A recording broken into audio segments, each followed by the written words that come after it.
Live from Austin, Texas, but better in our original Amstrad CPC format. It's Retro Pals with Danny and Alex. Hello, Alex. Hi, Danny. I had to learn French for that thing. Have you learned French for a gaming promotional spot? No, I've never learned French, and I refuse to.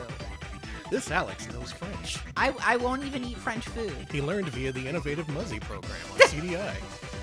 Hi, everybody. It's Retro Pals, and we're returning to two very well-trodden grounds here tonight, the Amiga and the Sega Genesis, together, all at once. It's incredible, actually. It's very beautiful. Thank you all for joining us in this journey of discovery. We're going to discover some stuff tonight. Not quite sure what that is. Not sure what conclusions we're going to come to. But there will be an investigation, and you're going to be a part of it. You're all accomplices. I'm investigating you right now. Yeah, so join us at the station for questioning. It's Retro Pals. Oh, I'm looking forward We're having to this a fun one. Oh yeah, you're going to see a lot of games tonight we've covered before, but it's going to be in a new light. We're going to have a more educated, more open approach to these. Hello, we're right here. I'm here. That's what we're hoping to promote tonight. Openness, education, and promotion of Amiga as a brand going forward into 2025. Retro Pals have bought the Amiga brand. Amiga is now everything. We're going to brand everything at the grocery store, from chocolate bars to potato chips. What's your personal Amiga pet project, Alex? I am looking forward to the Amiga Lunch Kits. They're gonna be a competitor to Lunchables in Lunchly. They're gonna have they're unfortunately we only able to get one game. What was it? Scunny. Oh, that's not even... Scunny Save Our Pizzas. We're literally just rebranding some of the Lunchables pizzas with Scunny. See, you went the easy route. I went the whole route of making HEB put together like one of those coupon packages so you can make Amiga Amigas for breakfast, you know, the tortilla chip. You got a combo loco for the Amiga? Yeah, we're doing combo locos here tonight. Shout out to all the non-Texans who have no idea what we're talking about. This is what happens when you don't stream for 5 days. Hi, folks. Hi. I'm ready to get back into business. Last week I screamed a little bit too much into the microphone and ended up losing my voice temporarily. But we're back here tonight, and I'm ready to scream like never before for the Commodore Amiga and Sega Genesis. Hope you're ready to scream too. Tell your neighbors. Alex, why don't you thank some folks? I want to thank Sailor Soapbox, 100 bits. Sailor Soapbox threatened me that with a donation of bits and a joke earlier on Blue Sky. So let's conclude the threat here. All right. I think my vintage PC was shipped with insufficient RAM. It's a meager Amiga. Oh, that's pretty good. We bad. covered similar ground with my Amigas joke. That kills in the Southwest, let me tell you. Closer to the border you get, the more people laugh at that joke. Thank you, Lolo de Puzzlo, for the 4-month resub. It's time for the most mega of Amiga-ass Amiga games. I'm looking forward to it. Oh yeah, these Amiga games are about to get mega driven. Mega drove, I guess. Thank you, Lolo. Draven. Yeah. Thank you, Noisette Cafe, 68-month resub. Hello, it is Noisette from Mensa HQ. Always glad to see Noisette from Mensa HQ. Just a reminder about the very funny joke I will have in 1 month. We're all waiting for it. Okay, I'm going to hold you to that one. Mm-hmm. Thank you for the 68 months. Curious number. I wonder what that joke will be. We're all waiting with bated breath. Thank you, Barrier Trio Bean, for the 6-month resub. Cookie is a little girl. Oh, yeah, Cookie's a tiny little girl. But she believes she's a fairy bear. I thought it was Baby Bear. Well, I don't know why I thought it's Fairy Bear. It's probably Baby Bear. We're going to get DMCA just for discussing the lyrics. Okay. Thank you for the sub. Thank you. And thank you to Team Tamago for the 11-month resub. Always ready for the Amiga, the prog rock system. It's very prog. Just look at the cover of those games. They're basically prog rock covers. Thank you. Thank you, Devil Ray, for the 92-month resub. That is a beefy burrito of a sub. Thank you. Nothing is better on Amiga. The Amiga was a mistake. We will see. Both of those things can be true at the same time. Hold on. I want to thank the Mighty Vin. Hold on a second. Hey, hold on. Okay, first of all, the Mighty Vin, thank you for your sub. I really do appreciate your sub. Thank you so much. Alex, why don't you read that? Well, Obscuratory says during Friday... Just gonna glance past the sub? No. Hi Pals just got through a week-long move due to an evil landlord. Tonight, No! I'm sorry to bring you the Amiga. You can ban Danny a lot for that. But yeah, no, enjoy your snacks, enjoy your sub. Enjoy your break from landlords with the Amiga. Now, the Obscuratory. Did you really mean to knock over that many bits? Exactly. With your huge ass. You got an even bigger ass than me. That's incredible. Thank you for the ass-made bits. Just Skiratory, thank you for the 11,000 bits. the Absolutely most bits incredible. that have ever been donated to us. Thank you. Holy crap. Thank you so much. Wow. Well, Wow. I don't think I did. Can I tell Chad about my ass-made moment? Yeah, sure. We're all ass-mades So here. I had an ass-made moment when I was helping Danny put something in their closet. My ass knocked over the coffee. Like, literally, my ass knocked over the coffee. A big thing of coffee all over the desk, all over the computer. All over the computer and the floor and everywhere. It was a mess because of my ass. That's our ass story. Moral of the story: we cleaned it all up and had a good laugh over Yeah, it. we laughed. It was fine. Nothing was ruined. It was really funny. Again, thank you so much for the bits. Yeah, I really appreciate thank it. you. That helps us a ton. Another thing I had a good laugh over is I figured out the cause of our buzzing issues over the last couple of weeks. Ever since we came back, we had this little buzz problem with our audio that would occasionally crop up. People suggested it was the power cable, suggested it was like too close to other power cables and creating interference. Well, after testing every possible failure point of our audio setup, I think I've identified the problem. Why don't you reveal that XLR cable thing there? Now, What the fuck? Now, I don't want to point any fingers, but Alex, did you do this? Was this you? This seems like Danny? something you would do. No, that wasn't. No, I chew on normal. I know that I chew on strange things, but I promise you. Well, there's apparently a rodent or some sort of creature going around chewing up our audio cables.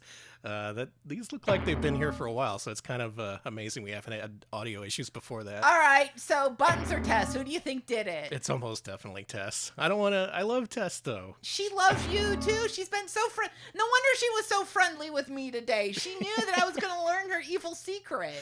Curiously, when I picked up this cable and started pressing along these bite marks, the issue went away. So I went ahead and just replaced the entire cable. Again, let us know if we have any buzzing issues in the future. I really want to know so that it's not in like the archives or anything. But thank you to everyone who pointed that out and offered possible solutions that you couldn't have foreseen, that it was a tiny little creature that actually caused it. Some sort of gremlin just came in and evil little cat. I love her. Munched on our cables. Incredible. Well, thank you, Nick Chaotix, also as well, for the 51-month sub at Tier 2. Pretty sure some of these games will have 51 colors and a single pillow shade. Yes. At least that many. You. Thank you for the Tier 2. I appreciate it. Thank you, Conky Dong, for the 25 bits. Yeah, you got the small... I think someone's tried to donate 1 bit to us before, so... You can't do that. It's got to be 25 minimum. You can't just be spamming us with pennies, as funny as that is. It was Scunny. It was Scunny after all. He was trying to scapegoat my damn cat. He was, because he's in your computer, and he... No, Scunny, eat shit. Thank you, H-Hog, for the 29-month resub. This ass maid continues its destruction. We may need mass aid. Thank you. It's true. Thank you. Thank you, Fire Mountain, for the 56-month resub. Cats do this. They do! Fire Mountain, it's very true. And congratulations on your big win in Fire Rock last night. Oh, nice! Fire Mountain did Fire Rock? Yeah, it was perfect. Oh, synergy. Yeah. Thank you, Repine. 30-month resub. Do appreciate that. Thank you so much. Thank you for the 30 months. All right. Thank you, Simon, for the $1.69 donation. Mega XLRs. Chicks dig giant audio stings. Wow. Thank you. Wow. Thank you for the dollar and change. I appreciate it. Thank you, Midian, for the 30-month resub as well. Thank you. Thank you. Thank you, Murphigator. 15-month resub. Here's some money for spare cables for Alex. Listen, yeah, we're gonna have to get some like dollar store cables for you to chew on instead of the expensive ones that we. My actually teeth use. aren't that pointy. They're normal size. Thank you, Murph, and thank you, Drumcan Jones, for the 100 bits. Thank you. Thank you, Sepasai, for the 50 Peter Sellers bits. Thank Hello, you. Sepasai, and welcome, and thank you. And thank you, SneakerNet 70 oh boy bits. Thank you. 70 bits, oh and boy. 69 nice and bits. 69. Very Covering nice. all the bases here today. And Shaxpert. 70 bits from Shax. Oh boy, another 70 bits. Thank you. Dang, the bits just keep rolling in. We're just a big pit The you can bits throw all keep your bits coming into. and they don't stop coming.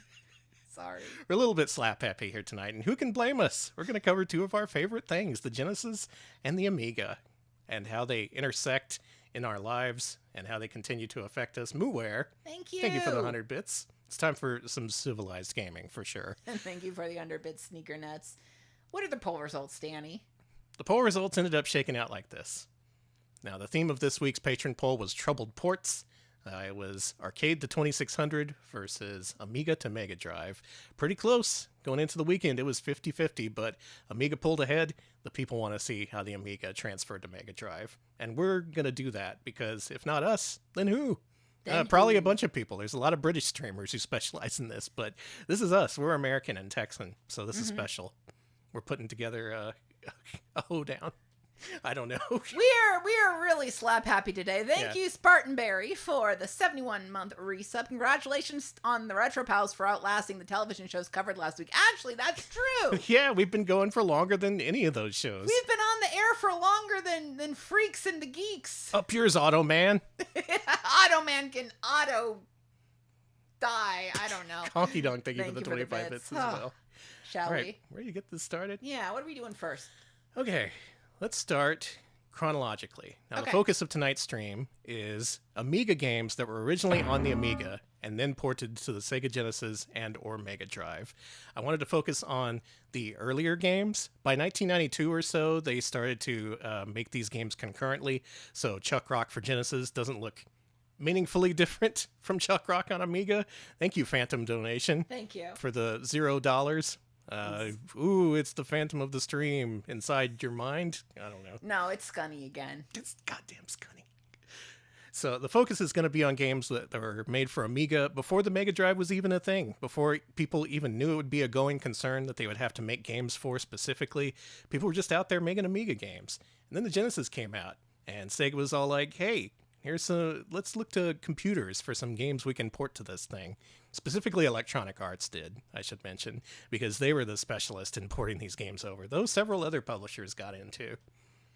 Again, you're going to see games that you've seen before on stream. In fact, recently, in our cheapest Sega Genesis games and early Sega Genesis game streams, you're going to see a lot of overlap. But we got new things to say.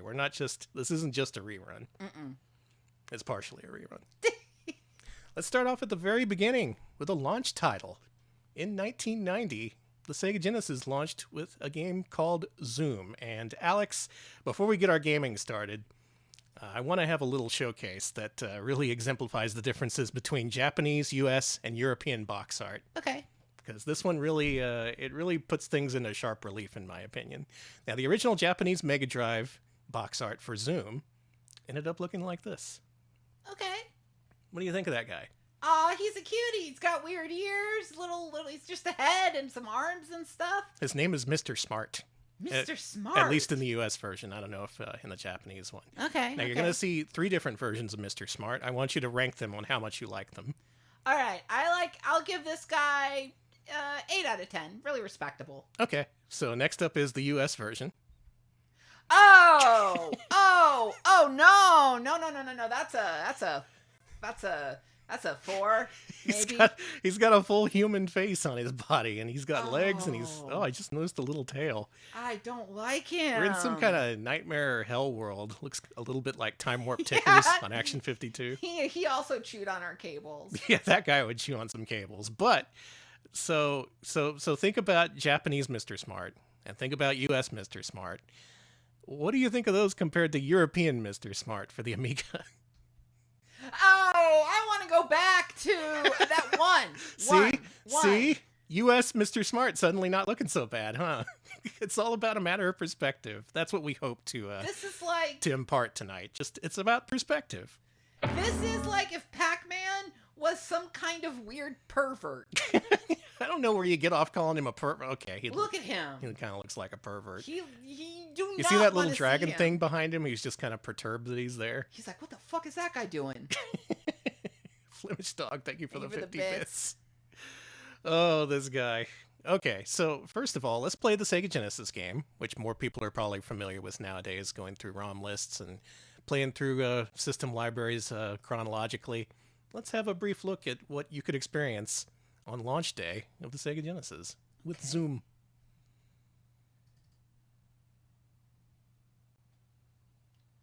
Oh boy, I have this game. He got squished. Mr. Smart, are you okay? No. He's okay, folks. Oh, okay. I think.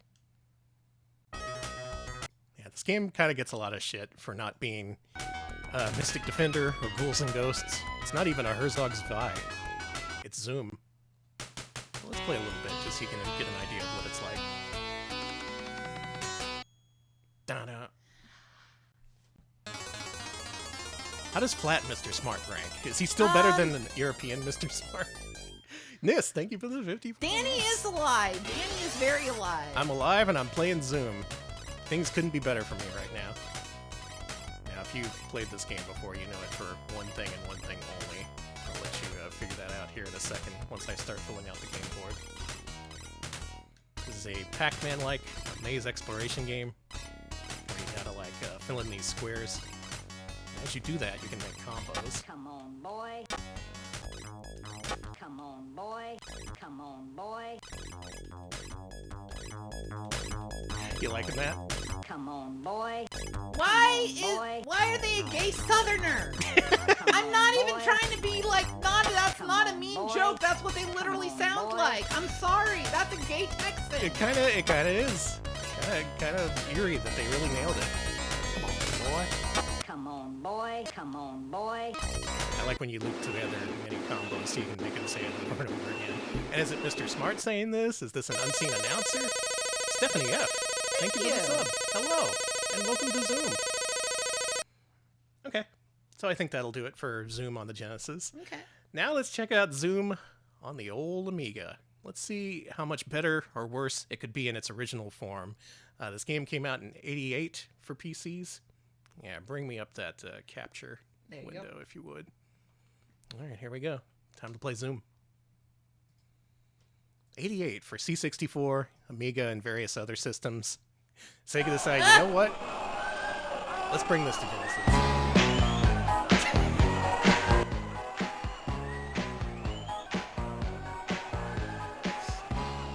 Why is there screaming? You hear screaming? Put in your other headphone. I also hear Super Freak. So I was testing out games with the stream, and I had a couple of other streams open while I loaded this up, and I was muting them one after the other, being like, okay, who's playing Super Freak? Come on, I'm trying to play Zoom here. Oh, was that why I heard Super Freak And earlier? I was delighted to discover that it was, in fact, actually coming from Zoom. And look at this guy, he's putting on a show for us. The Zoom Land Magic Show.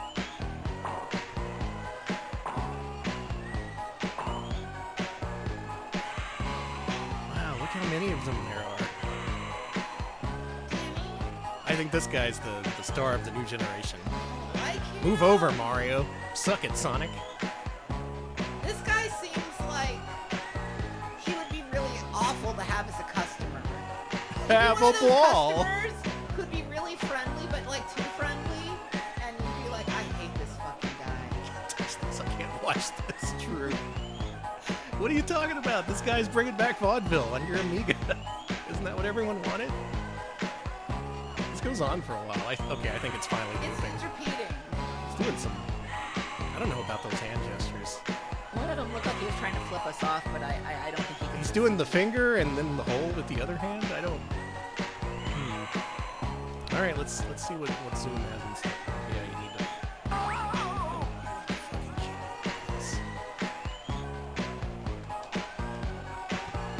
Pull out the Retro Pals cordless keyboard. We pull up that keyboard, don't we, folks? I think, yeah, it's escape to start up if you ever want to play this. And why wouldn't you want to play this?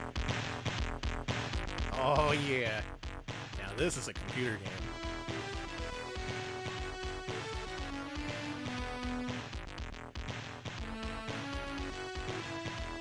Graphics by Bob Hi-Res? Yes! Is that a pseudonym? I need to see Bob Low-Res. Alright, let's play this. Oh, so that little zoom in at the beginning is much quicker and fancier looking. And the game itself is much the same, except instead of a little creature, you're a smiley face.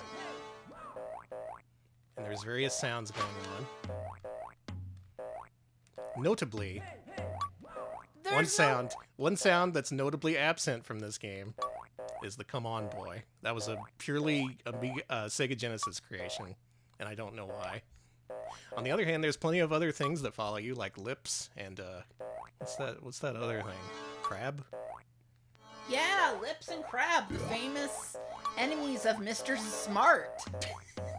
This makes me want to play Zoom, but only the Genesis version. Yeah. So, one step back, one step forward. That's how you can think of the support, essentially. This I do feels appreciate, like a PC game. I appreciate the addition of the Come On Boy. That was a very smart move on whoever decided that. Lost Gumble, thank you for the 33-month resub. Yeah, thank you for the many months. Come on, boy. My brain's just auto-completing that in my head whenever I do a combo. Like, it should be saying that, but it doesn't. So, I like the Genesis version more. You think so? Only because he's less of a... I like that he's a little creature instead of a pack pervert. And I like that... But the Genesis version doesn't reference Rick James or MC Hammer. Was the MC Hammer song out at this time? No, not in 1988. Yeah, so they would have been sampling Super Freak. Dude, they beat MC Hammer to sampling Super Freak. Great minds think alike. That's true. Maybe MC Hammer made this. Maybe MC Hammer wouldn't have gone bankrupt if he programmed Amiga games. True. Man, look at that fast transition between I really levels. like that. That's pretty nice. Okay, so now you have an idea of what we're going to do on tonight's show. We're going to show you the more familiar Genesis version of these games, and then the original Amiga adaptation. Or rather, just the original version. It wasn't adapted from anything. Another famous early release for Genesis was unlicensed, and it was by our friends at Electronic Arts. Let's see the Genesis version of Battle Squadron.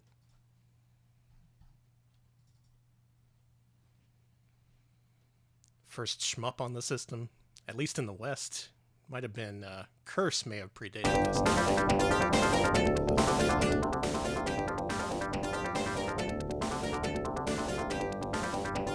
Alright, pretty nice title screen. Lots of colors. Fancy art. What kind of date is that? October 10th of February of July 2024.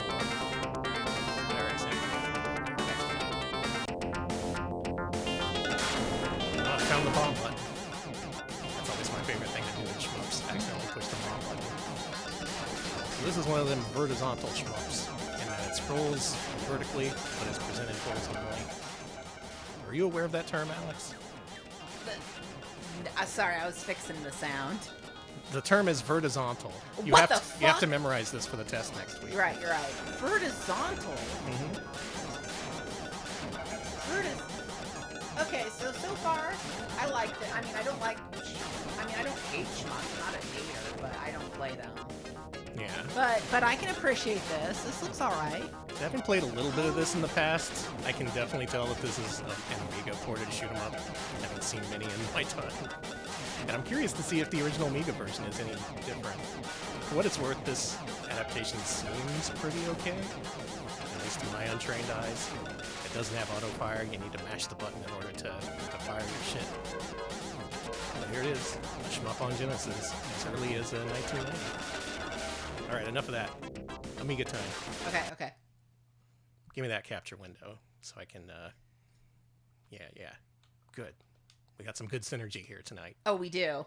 We got that synergy energy. Battle Squadron for Amiga, 1989. So a lot of these games transferred from the 80s to the 90s, effectively, having been made in 87, 88 or so, and then finally coming to the Genesis in 90.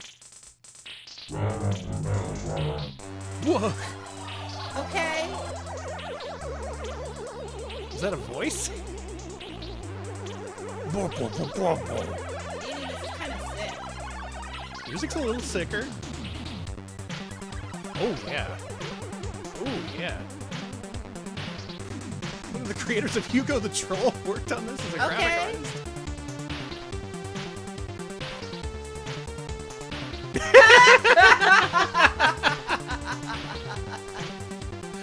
I wonder if they look like this on Genesis. I bet they do. I love them! That's awesome. He's happy as shit to be in the Battle Squadron. D. Mayers and Lori Bird. Oh, they just finished a mission and now they gotta go out again. They don't even get any vacation. Alright, anyway. We're here to see what the game's like.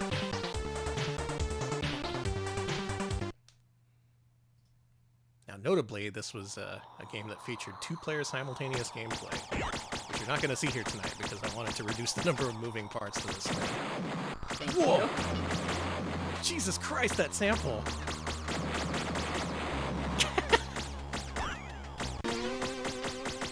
Very sample heavy. Well, It is the graphically, Amiga. it's a pretty good match. But I gotta say, the Amiga easily outclasses the Genesis in terms of sound in this case. From the sound effects, to the music, to the every time you blow something up.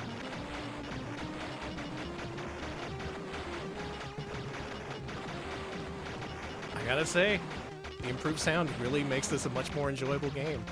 As it is, it's just kind of average. It's obviously has its home on computers. It's no Raiden or what's a really obscure shmup I can reference. It's no Dog Yun, but for what it is, it's okay. And especially on Amiga, where your choices in terms of shmups were limited, this is probably a good one to have. And I can see why they picked it for Genesis. It's just they had a lot of competition on Genesis, much more than they could probably handle. But for 90, not so bad. Damn, this music. It's good. One more explosion for the road. Okay. Okay, there we go. Next game. So for 1990, Battle Squadron is a win for the Amiga, and according to Alex, Zoom is a win for the Sega Genesis. Agreed.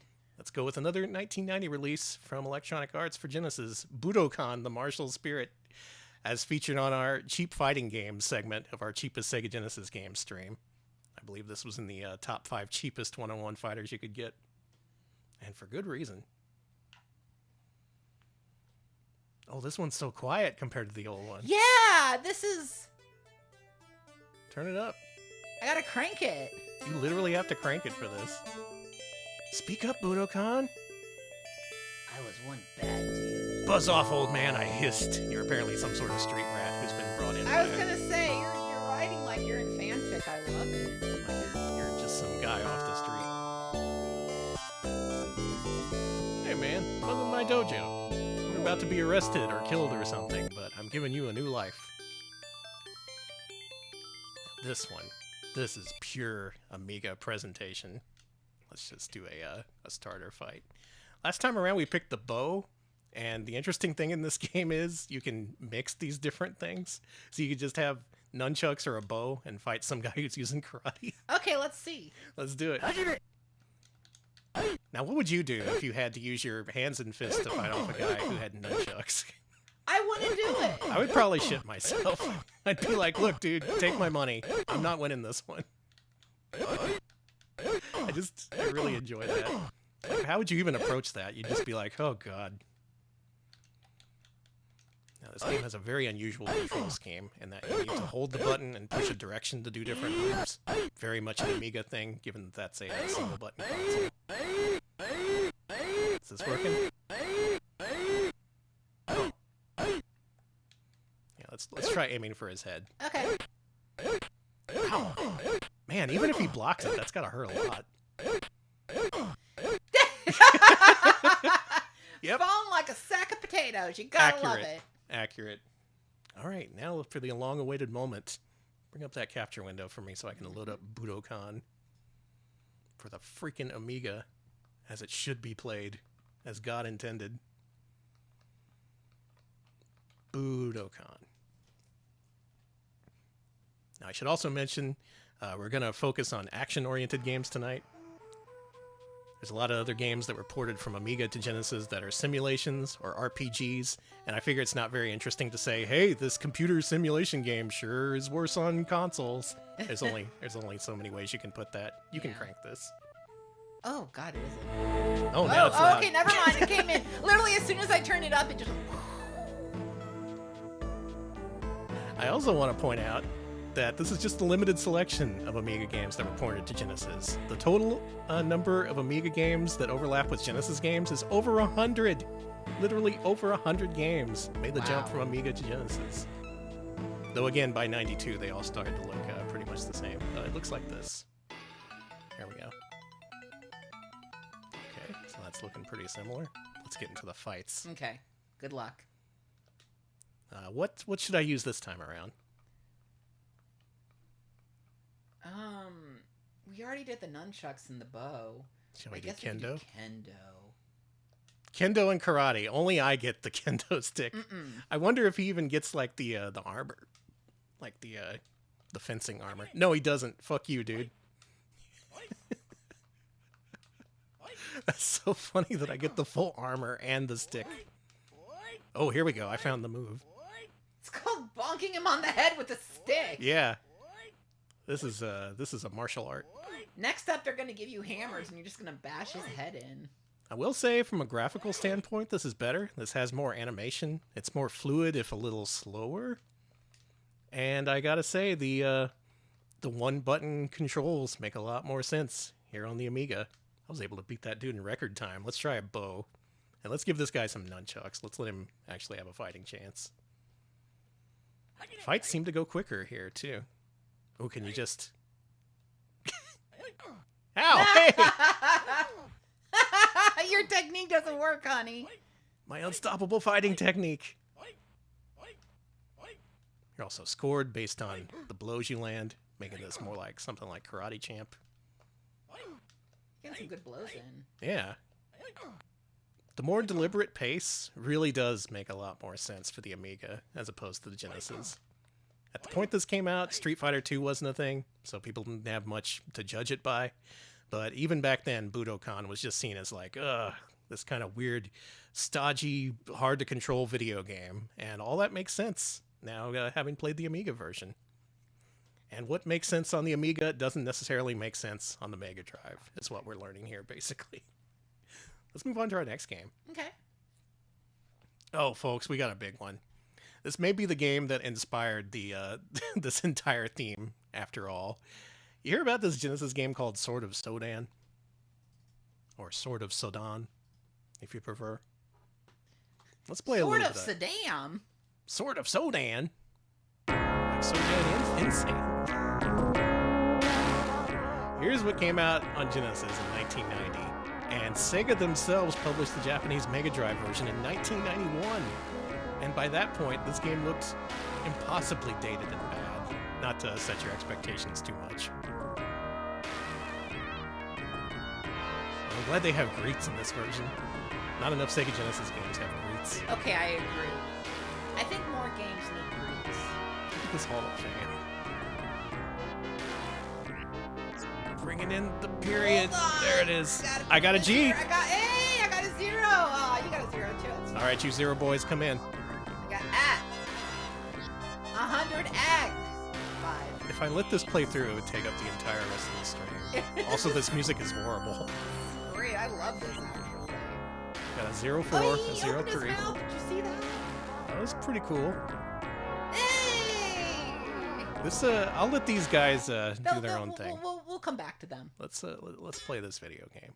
Played this many times before, but it bears repeating. This is a very unusual game to come out for Genesis back then. It's got very low scores in magazines, and especially in Japan, this game is pretty much reviled to the point where people are like, actually, this game's so bad, it's kind of awesome. We have big defenders these days, This game! like Yu Yu Kichi is a big player of this. Yeah, it's this game. Oh, this game. The game where you poke the dudes. Poke, poke, poke. Ooh, ooh. This is the kind of game where you look at it and think, why did they even license this for adaptation? Why did they think anybody would want to play this? Well, I'm hoping to get some clarification checking out the Amiga version here in a second. It's a game about walking forward and poking dudes, and occasionally jumping, and occasionally using these things. Use these. Yeah, Goofy Gecko. This does look like a fake video game that you'd see being played on, like... God. What if I combine these two? Because this game has an innovative potion combining mechanic. Oh, hit strength and increase. Nice. Okay. This is something that Tim the Toolman Taylor would get mad about seeing his kids play or something. Yeah, it would be the focus of the episode. Video game violence. And he'd be like, kids should be outside playing the power tools, or whatever the hell that We guy used to does. drink from the hose. Ho, ho, ho. Now we drink from the Genesis. Genesis shouldn't be secreting liquid.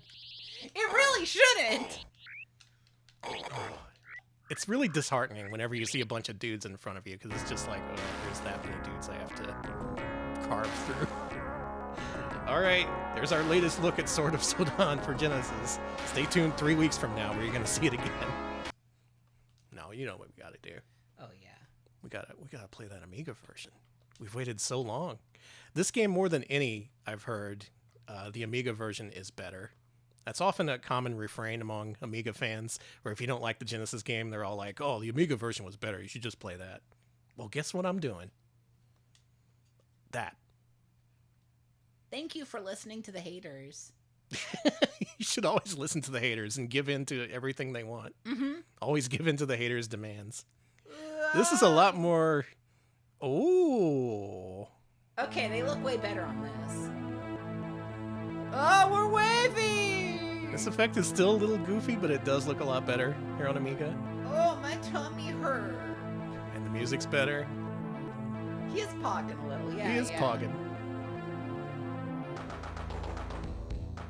Oh. Here come the jams. Movement and magic. Illusions and illustrations. Oh, by God. This game was made by Torren wizards. Backer Larson, graphic artist. Conjuring compositions by Julian Lafay. That's my role in and Retro Pals, conjuring and magician. compositions. Executive producer and executor, Rick Ross. Wow, the Rick Ross. President. Cool. President, executive producer, and executor. Nice. Judge, jury, and executioner all rolled up into one. This game's chugging for some reason. All right, let's get this started. Select hero or heroine. Oh, there's voice. These dudes look better drawn. Actually, it's a dude and a lady. All right, here we go. Amiga, Sword of Sodan. That is a pretty kind of sick effect. Same Torben Larson who worked with the Hugo the Troll games. That's cool. Wow, much better animated. Oh my god. His And little holy jump. shit, suddenly you can see why people wanted to port this thing. People probably saw this and was like, dude, if we can put this on Genesis with these massive sprites, people are going to buy it just from the screenshots alone. Turns out when they made it, they couldn't quite replicate the size of the sprites, so it just kind of ends up looking like shit. In my professional opinion.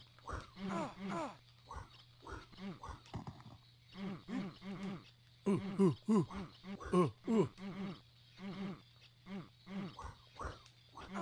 I'm sorry the sound effects are so good. I keep wanting to move on, but there's a dude in there. Hey, quit fucking in there and come out Come so I can kill out. you. Stop. This is another one of those games where you hold the button and push a There you direction go. in Shit, I order was to gonna say, attack. shit or get off the toilet, dude. Well, he killed you. That's fine. You're also way faster in this, despite being much larger. All right, there we go. Not bad, not bad. Yeah, how is the Genesis version gorier? It is, yeah, they added gore, but they made the characters much smaller and less detailed, and really got rid of everything that made this game interesting, in my opinion. Oh, I hate this part. Up to jump. Oh,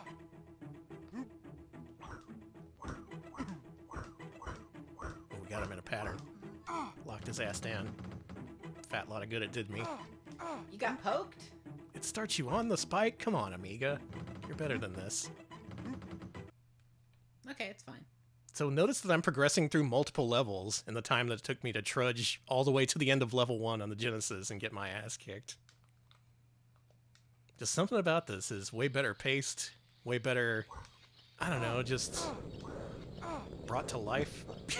This game has a vision that it really lacked on Sega Genesis, and that vision is big dudes swinging swords at each other. And yeah, it's not a great game on any platform, but you can at least see some sort of charm in this original Amiga edition. Sorry, the orchestra hit me. I was like, Yeah, that was I was really like, funny. what alert was that? Dink! We got a gradient back there. Oh, check out this big dude. Oh, he's big. Big, beefy dudes. These dudes are pretty big on Genesis, but not like entire size of the screen big.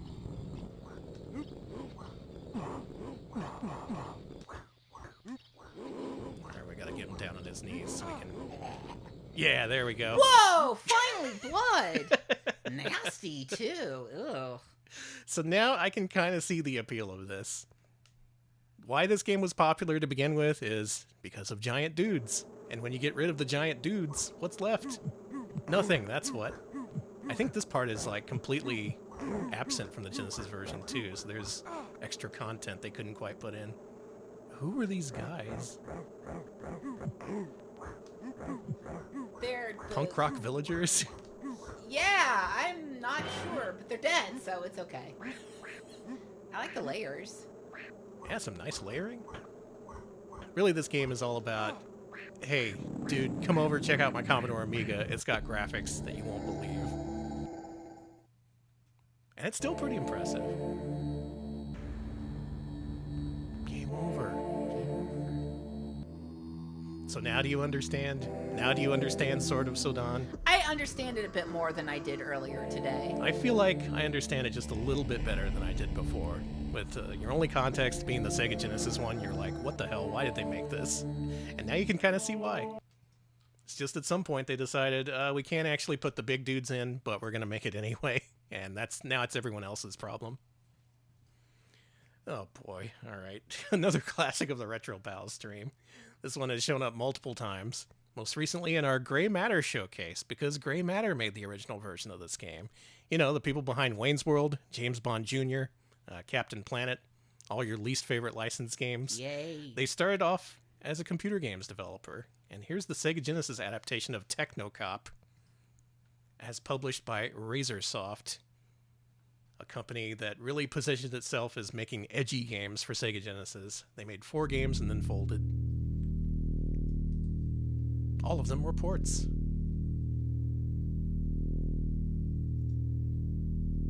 I mean, cool. Oh, okay. Okay. This isn't so bad. These jams aren't so bad. I can tell you already the Amiga version probably kicks this. Oh, it's got it, soundtrack's right? ass, though. Alright, let's play some Technocop. Now, a couple days ago, Dino Please was playing an Amiga game called Motor Massacre. That was one of the earlier Gray what's their name? Gray Matter Interactive? Yeah, one of their earlier games. They later adapted it for the NES under the title Mad Max. And you know what? That original Amiga version actually looked pretty good. The way Dino was playing it, I was like, oh my god, this is an actual video game.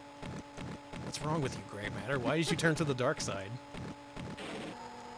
And similar to that, this game has at least a little bit of ambition, a little bit of vision. It's a driving game and a shooting, a run and gun sort of game. But first you gotta drive to the scene of the crime because you're Technocop. I see.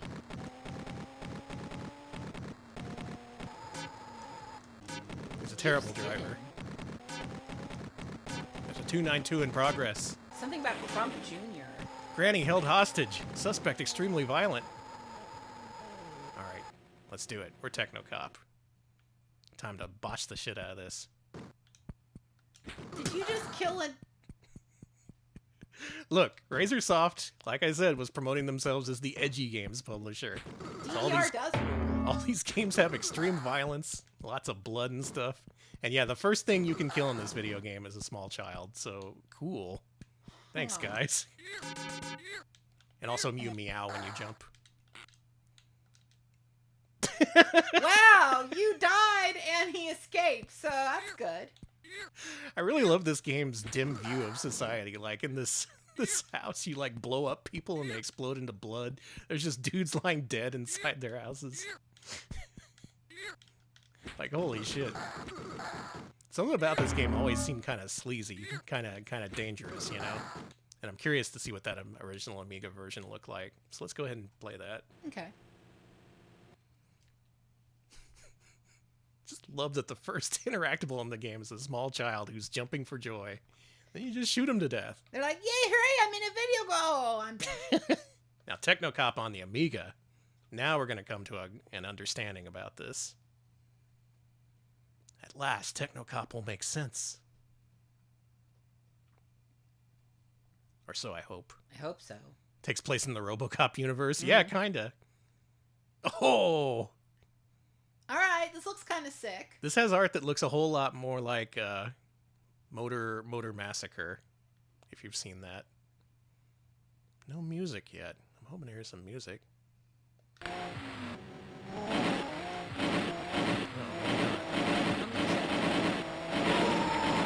this runs a little faster in speed. It kind of does. It's a little bit faster paced. Controls are about the same. You can still lose control of your car pretty easily. Mainly, I'm curious to see what the movement settings are. See if that was just something that Technosoft and Contract and Plump development fucked up. Granny is still held hostage. That's the same guy. Dead or alive. He's coming with me. Oh, there's no screen transition. You just stop and the level starts. That's awesome. Okay, well, they kept that. The part where you kill a kid first thing. That's the important thing to keep. No smoking. All right. That's something they got rid of on the Genesis one. Oh, they still get gory when you kill them. You still meow when you jump, and you jump way further in this. Let's try not to get killed. Let's try to actually find the, well... Yeah. You know? Genesis game was a good port. A good port of a bad game. Action games on the computer at this point couldn't really hold a candle to what consoles could do. If it was at all playable, that alone put you ahead of the pack. But, oh man, the criminal escaped. Technocop, but it's the techno that sucks. Thank you, Cartman. It is. Thank you. Yes, it does have some pep in his step. He's faster, it runs smoother, but in terms of gameplay, it's still not that good. It's still just kind of a game that relies on shock factor. So, a good pick for Razorsoft. Hey, see? The kid's fine. See? He loves being shot. Yay, hooray, kill me, yay, yay, yay. Okay, that, where they don't have to cut to black and go to the other scene, I do like that. I like that seamless transition. Otherwise, this game's just kind of garbo, kind of garbagey. Damn, I was really hoping for a secret masterpiece there. All right, closing out our look at 1990 on the Sega Genesis featuring Amiga ports. Let's play some Zany Golf. He's like the kid in Freddy Got Fingered. I still gotta watch that. You've never seen it? No. Oh, Danny. So I can get everyone's references. Oh. This is a Will Harvey game. He made another game we're gonna see in a little bit. But this version is by Brett G. Garrett. So I'm gonna fully blame him if this turns out to be shit.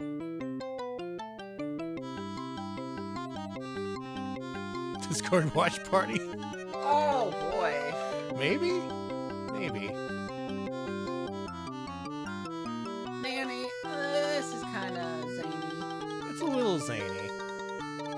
Also zany is the fact that this is unlicensed, and it's so unlicensed that Sega made a hardware revision that makes this game unplayable on most Genesis. That's good. So if you have an early Genesis that says high-definition graphics on the top of it, congratulations, you can play Zany Golf and Budokan. Why would they want to... I guess they're like, listen, fuck you in particular, Zany Golf. Yeah. EA was really skirting the boundaries of what was possible with unlicensed games. Eventually they came to some kind of agreement. So this is a game where you manually have to scroll the screen. And then you like... I forgot how to play this. It's like fucking you gotta... Alright, there's the how to play screen. Like... Oh my god, I've forgotten how to play Zany Golf. I thought you had to hold down the button and then like push the direction. Am I wrong? Okay, no, I'm right. Okay, there you go. I'm always right. Sarzak, thank you for the 2-month resub. Hey Sarzak, thanks for the sub. Thank you. I appreciate it. I'm playing Zany Golf. along with other Zany Genesis games. That's what we do. We're kind of zany over here. We're a little zany, a little wacky. This is not really intuitive the way you play it. Yeah, you have to hold down the button while you're over the ball, and then drag to the opposite direction of where you want to shoot, and then you let go.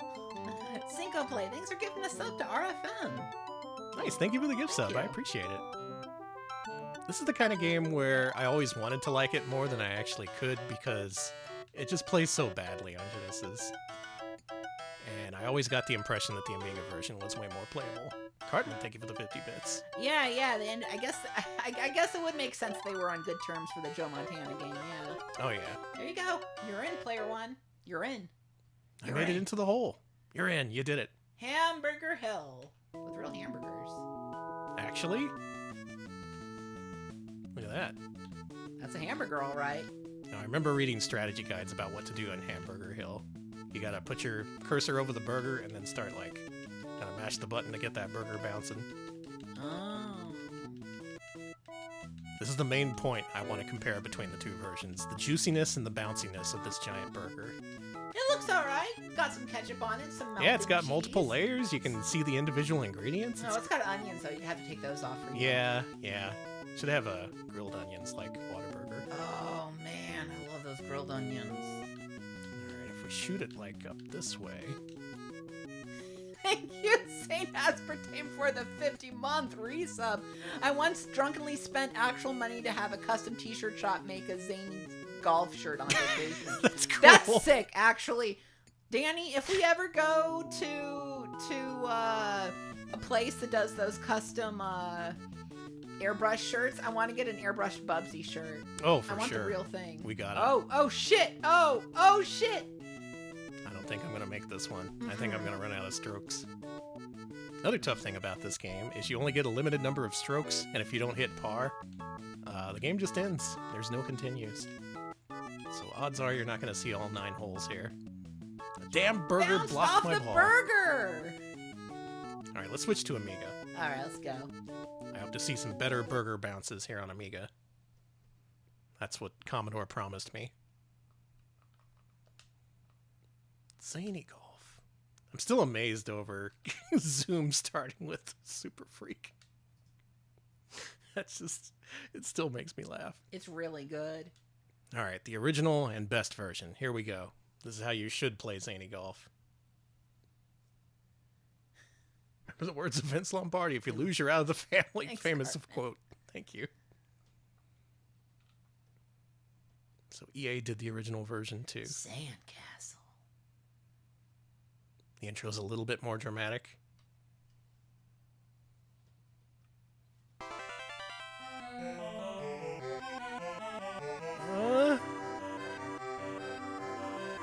Hot Jams? Okay, this was originally an Apple II GS game. Okay. Oh, okay. Well, visually, I think the Mega Drive port was based on the Amiga one. Buh. You hear those singing clowns? It sounds like you're gonna get killed. I love it. Time to get killed at the mini golf course. All right, here we go. Stabby Jams. Music to get stabbed by. Oh, they have little title cards for each individual hole. That's nice. The windmill hole. Oh, fiddly dee, this music is for me. Thank you for the 50 bits, Flemish dog. Do you like this, Danny? So you can use the mouse in this. You hold down the mouse button and you drag it backwards, and then you release to make the ball go. Which, it's really a lot more intuitive than doing this with the control pad, you gotta say. Ooh, oh. Oh, so close. It actually kind of makes sense. It's kind of incredible that they kept this control scheme for controllers when they didn't even do that on Amiga. All right, here we go. All right, how delicious is the hamburger hole? We gotta see this burger. Danny, if it freezes, I swear to... Okay, good. I swear to God if I don't get to see... Hamburgers over hole! Click fast to make the hamburger bounce. All right.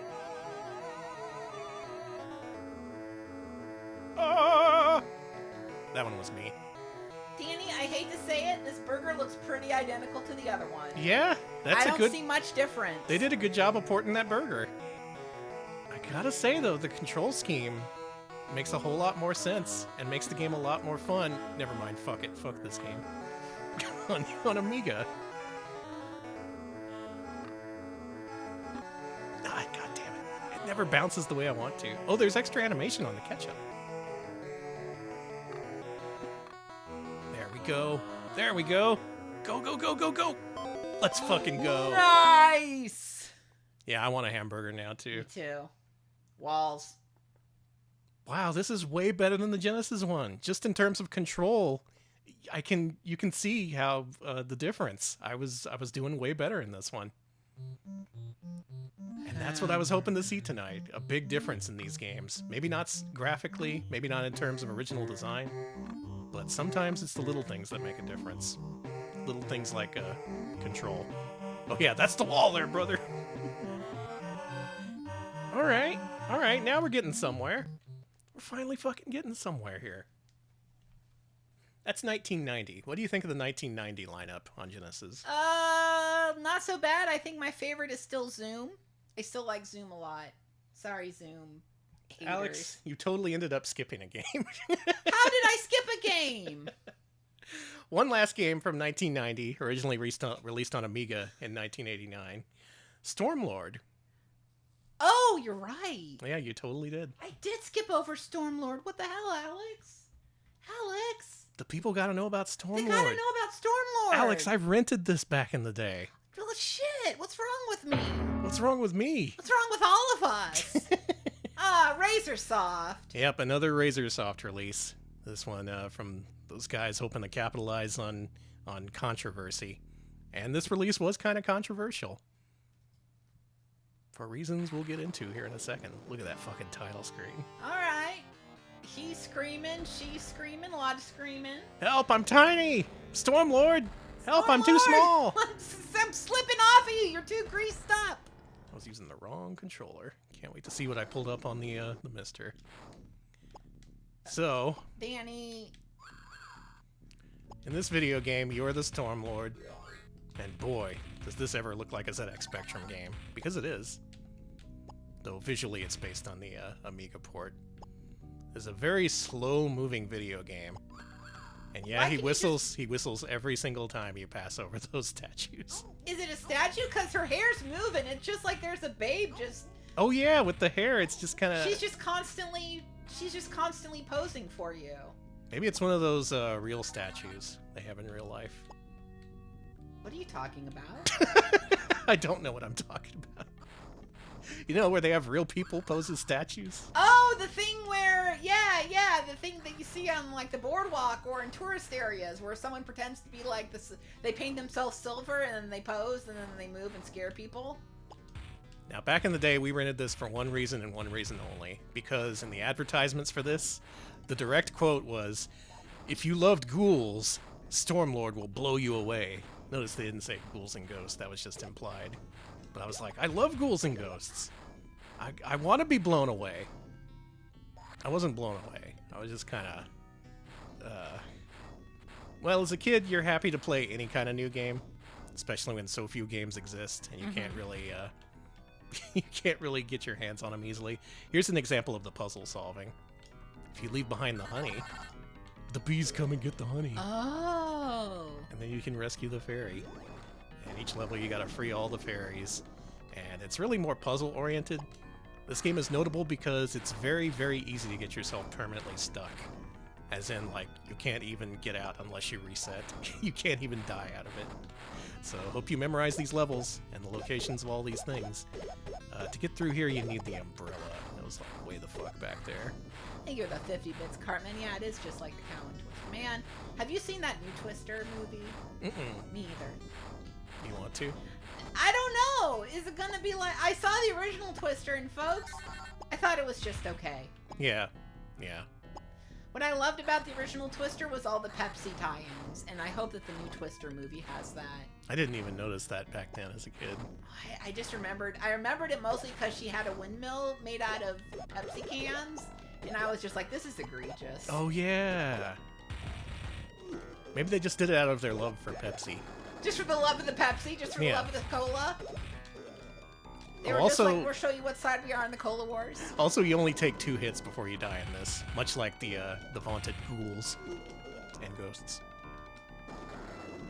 Very frustrating game. Very unusual game to play back then, especially if you have no point of reference for PC games.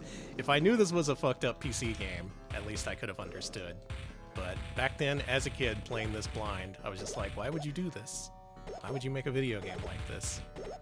Well, it turns out this was just a port of another Amiga game. So why don't you load up that menu for me, if you would.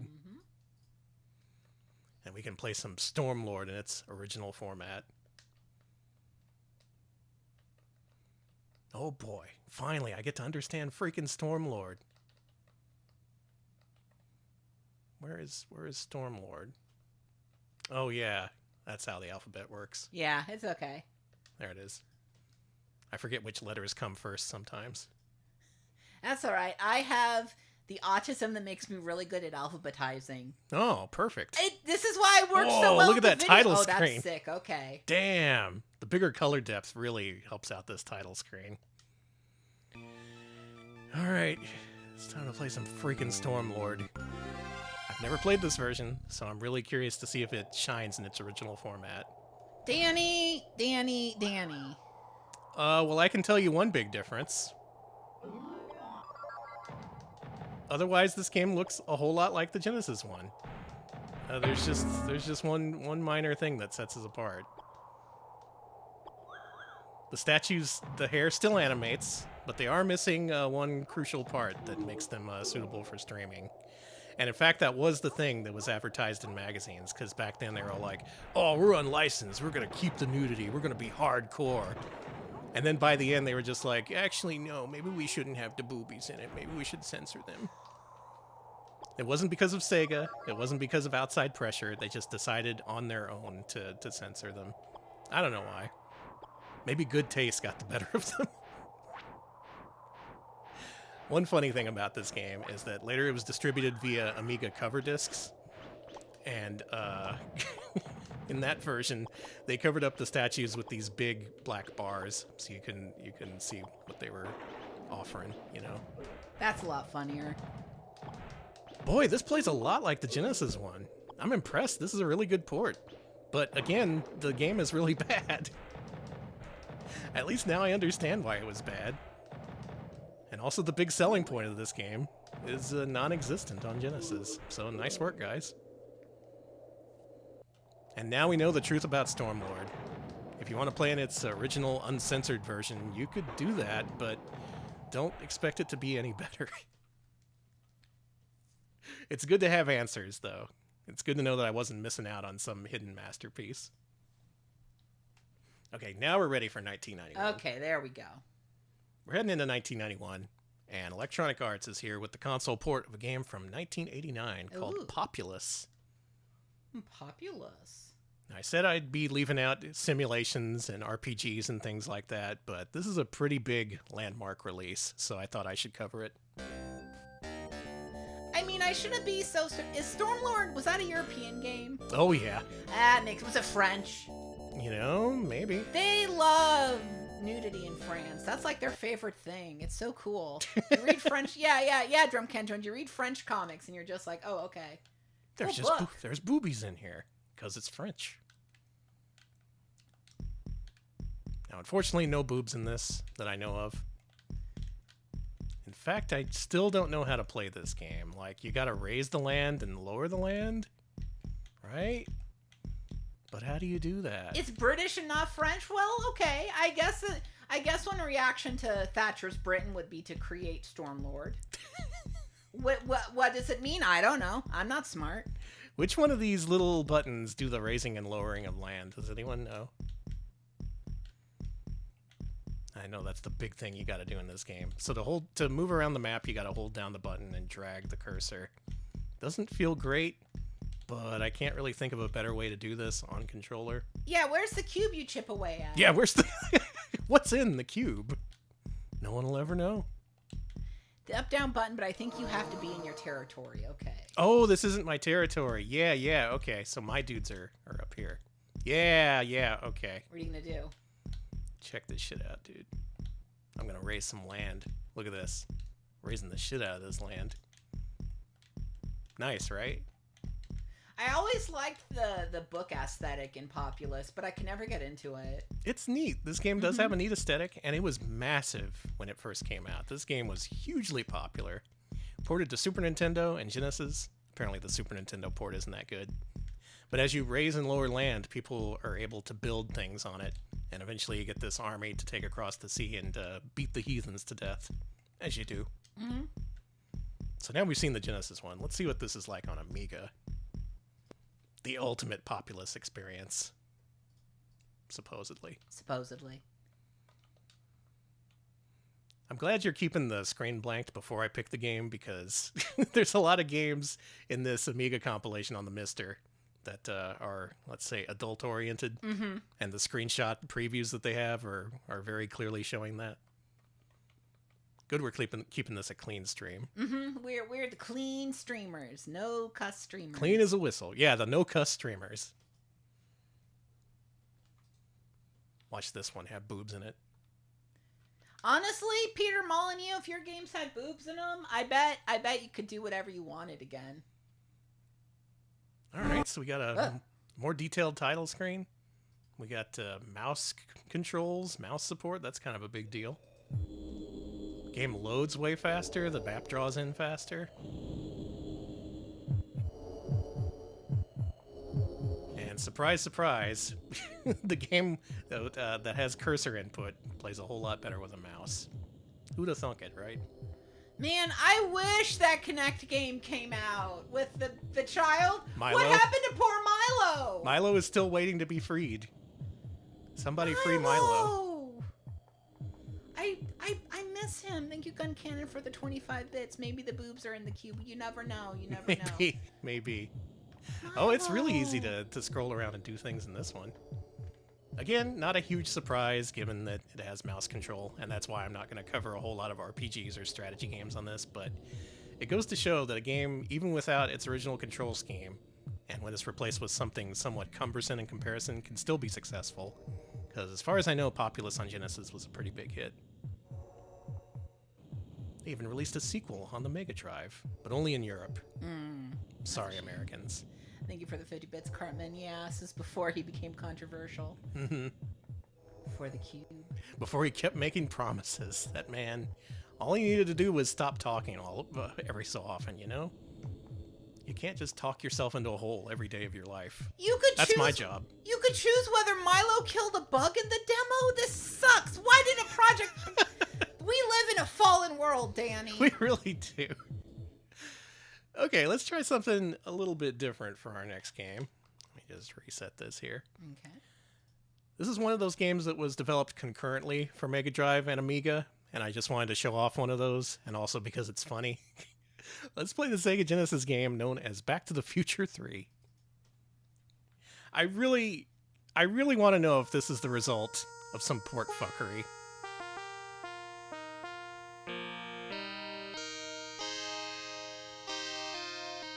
I love how dark this game is. It's dark, literally, because they fucked up. There's one palette bit that determines overall darkness for this game that's always supposed to be set to 0 or something, and they set it to something non-zero because they didn't know what they were doing. Or at least I assume. We're going to find that out. So this game's great because, first of all, it's impossible, and I love impossible games. This is a game where Doc Brown, your favorite character from Back to the Future, gets thrown off a horse over and over and over again, and there's not much you can do about it. For a while, emulators couldn't emulate this game properly, and he just kind of rode across the desert at 1,000,000 miles an hour. And then eventually they figured out something special in the game's code that was causing it to do that, so emulators have to have a specific exception in order to get this to run correctly. Damn. One thing I like about this is that it's one big continuity, so every time you fail, Doc goes back to the past again, and he's like, oh no, there she goes again. So Doc here is having the worst day of his life. Like, why couldn't he travel back to, like, before she got on the buckboard? Just be like, hey, lady. Get off that buckboard. That shit's about to get out of control, and I'm about to fly off a horse at 1,000,000 miles an hour, so how about you save us all the trouble? Alex, I want to tell you something disturbing about me. Okay, I'm prepared. What's up? I've beaten this game. I wish I was Mary Poppins. How? Once you get past this level, it's actually not so bad. Forget it, Doc. I'll do it. No, Marty. I'll try again. I really do like the writing when you keep failing. It's really funny. He's got... It's like diminishing returns, you know? Like, he just thinks that he's invested, fully invested at this point. Like, no, I got this. I just need one more try. Marty's like, no, come on. Thank you for the bit, Carmen. Yeah, this is Steel Ball Run coded to me, which you're making an anime of. I saw everybody get excited. Nice. I was like, I don't know what that is, but I like the idea of JoJo's Cowboys. That sounds cool. JoJo's Cowboys. Yeah, they're all on horses and shit. I'm getting a bit saddle sore, but it's worth another try. Well, Doc, we'll let you try that. Instead, I'm going to check out the Amiga version of this to see if it's any better. This has got to be a slam dunk, right? Like, the famously fucked up Genesis version, that's fucked up even if you don't know the original version. Surely this original version has to be better. Right? They say Doc is still out there, traveling back in the past over and over again, creating God knows how many paradoxes, just because he won't let Marty do it.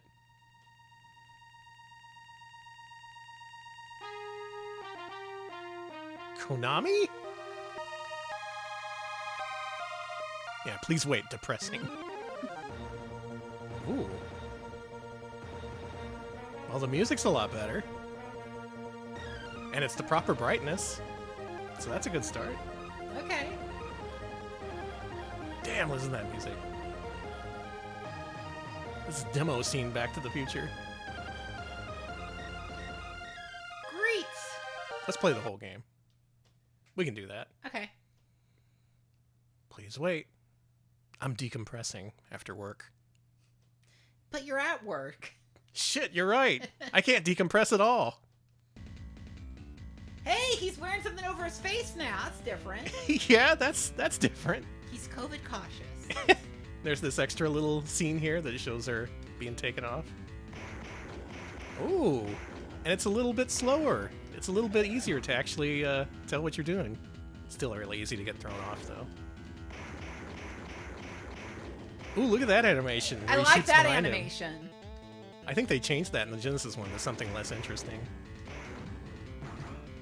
Still get thrown on your ass every single time, though. Oh, it's up to jump, of course. Okay, I got it this time. Arg! Oh no, Marty, there she goes again. Let's talk about that bandana. Why is he wearing a bandana in this version? Did they see how bad he looked on the Genesis and they were like, no, you gotta cover that shit up? We played the Genesis version earlier. This is still the Amiga. This is the Amiga version. Yeah, this is the Amiga one. We played the Genesis one to compare and contrast. So it's largely the same, with some extra graphical embellishments. And you know what?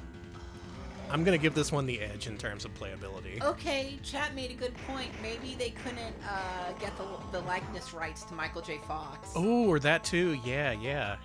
And maybe on the Genesis one, they just didn't check. Who's this mysterious stranger? Named Marty. No relation. And just as an Amiga game, this makes more sense. Being a series of mini-games that are graphically rich, but kind of low in terms of... what's the word I'm looking for here? Content, playability. Yeah. Depth is the word I was looking for there. So we'll call this a win for the Amiga, even though both games are not really something I really want to play over and over again. Thank you for the bits, Cartman. Yeah, this is like if someone turned off dark mode. I There do she love. goes again. I do love the hidden Marty. I like that. Wait, she said, "Oh no, not again." So she's experiencing this over and over too. Is this That kinda sucks. are both of these parties willing in this ridiculous situation? No, I have to save you in a cooler way. We have to do this again. Yeah, this is way more playable than the Genesis one. Not bad, Doc. Not bad. Oh, damn it. I was really close that time. We got one more shot. Okay. Oh! Dude! This isn't in the Genesis one at all! Okay. He's got a spread shot! What the fuck? This is gun dot smoke to me. I didn't know this was in here. This is a surprise. Dude. Alright. So Genesis Back to the Future 3 is legitimately cut down, fucked up, and they messed with the palette, and they messed with everything, and it's legitimately a worse way to play it. There she goes again. Not this time, Doc. Okay. Alright. So that was something I was hoping to find out during this stream. If a game was legitimately way better on Amiga. So, way to go. That's the Konami difference, baby. So, we have a 1990 release hailing from all the way back in 1987. And I'm curious to see how this one compares. Alex, why don't you load up the Fairy Tale Adventure? And yeah, it lets you play the other modes from the title screen. You don't have to play through the entire game to get to them and then lose instantly. Ow, my Earth! Well, your Earth got stabbed. Why? Because it's a fairy tale adventure. But was it a fairy that did it? Yeah, she got pissed off. Designed by Talon. Musical score by Talon. Graphics by Talon. Who is Talon? It appears he's multi-talented. Danny. Sorry. It's fine. This game does kind of look awesome. The Genesis one maybe less so, but I've heard good things about the original PC one. So this is why I won't be showing off many RPGs on this stream, because they're all like this. I can't figure out where to go or what to do. Aurelio, thank you so much for the raid. Hey Elliot, thank you for the raid. What were you up to? The hands roll in just in time for the Fairy Tale Adventure on Genesis. Anyone play this?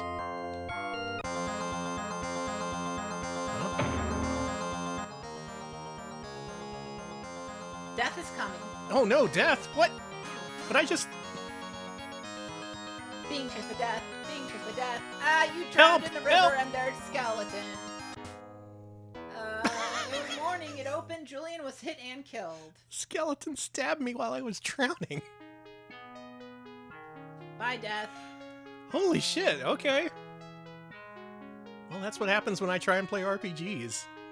I am not the RPG gamer. Okay, so now we know what the Genesis one looks like. Let's play it on Amiga. Let's get that original version superiority, supposedly. The Fairy Tale Adventure. Spelled F-A-E-R-Y.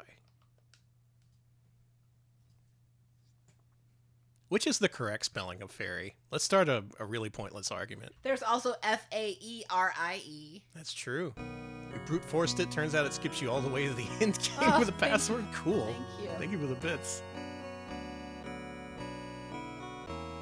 Now, like I said before, this being a computer RPG, it's probably not going to be much surprise it's way better than the original one. I mean, yeah, the Genesis one. But let's find out. Philip was lucky and clever. And the third brother built his home out of bricks.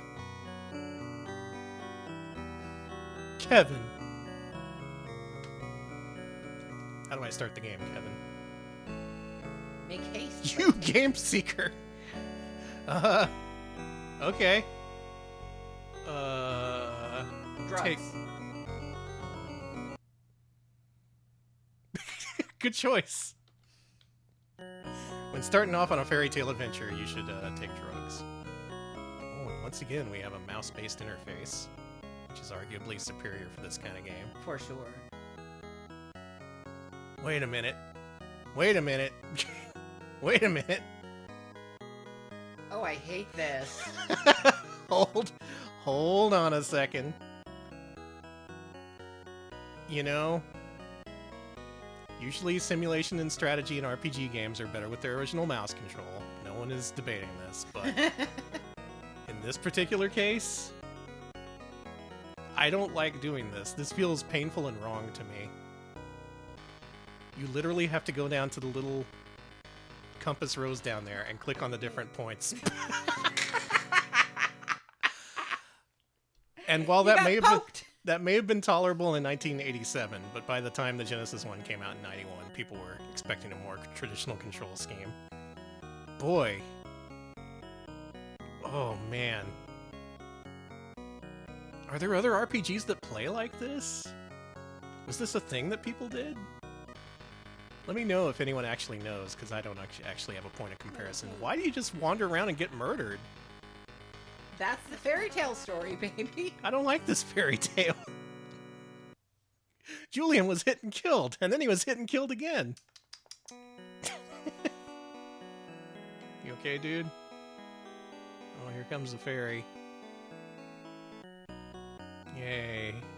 We're back. Am I really this bad at RPGs where I just wander around and get killed without even knowing? Like, death came and approached me at the river. I think that means you should probably prepare in the town and buy things and get Yeah, ready. I don't like to talk to anyone. Same. I mean, I don't know what to say. It's like, hey, having a good time here being a villager? Yeah, me too. It's a fairy tale. Well, in this case alone, I think I may prefer the Genesis version's control scheme, just because this is really cumbersome. Maybe fine in 87, if you had more patience and you'd never played a game like this before, you wouldn't know what to expect. But damn, this would be a hard one to go back to for me. Yeah. So let's stick with the Genesis one in this case. Nice. Alright, Fairy Tale Adventure. Better on Genesis, in my undistinguished opinion. Alright, Alex. Let's play our next game. This one was featured on Mascot Friday when we ranked it. On Genesis, it's known as Fatal Rewind.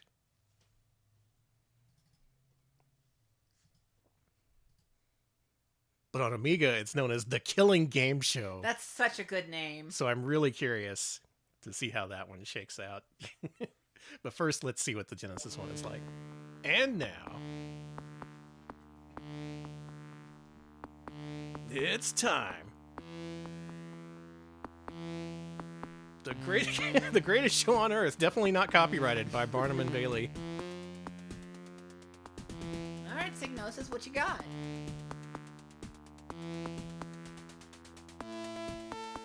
Why do you think they changed the title from The Killing Game Show?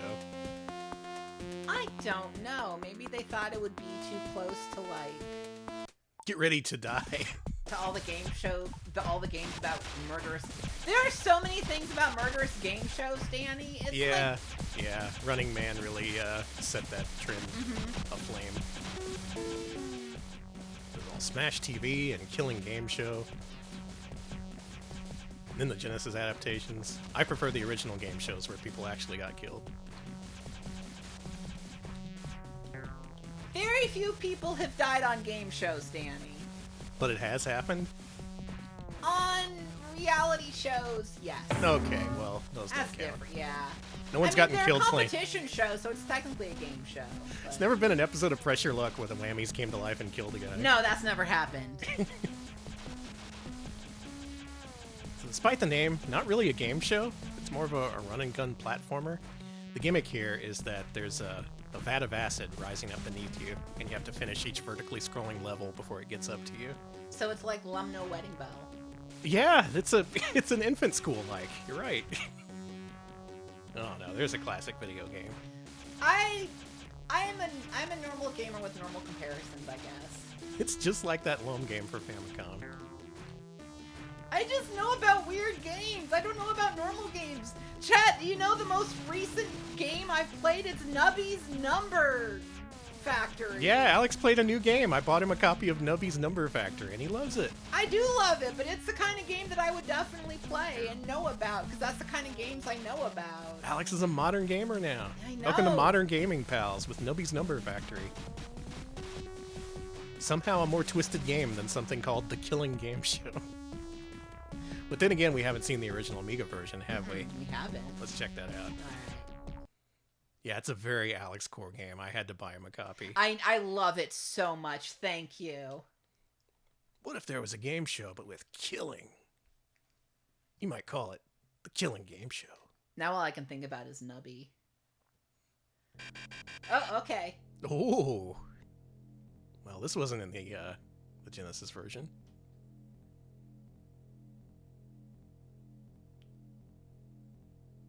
It's kind of skeleton-like with it.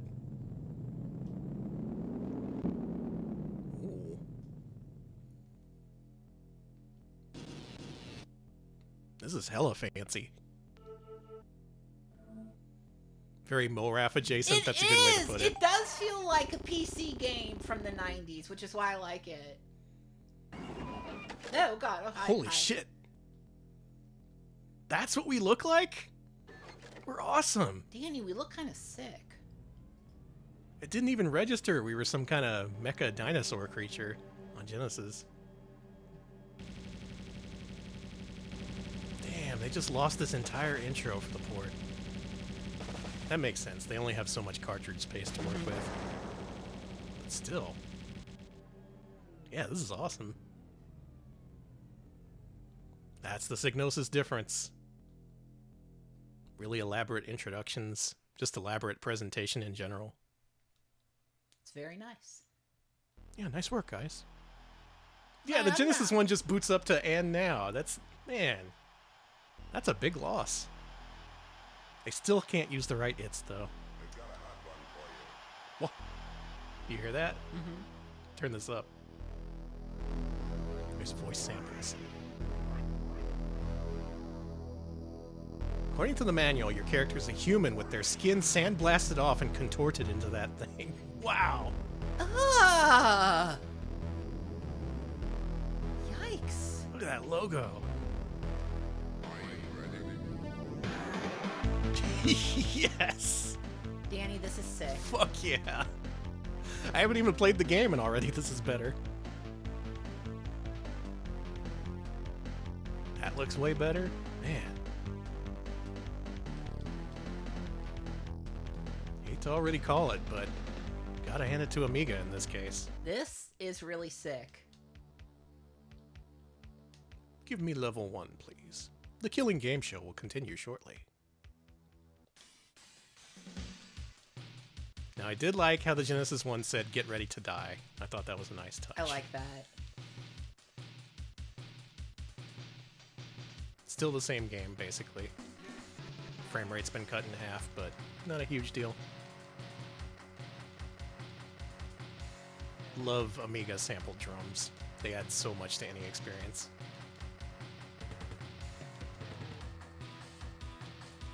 If I ever make a game, it's going to have sampled drums in it. Good.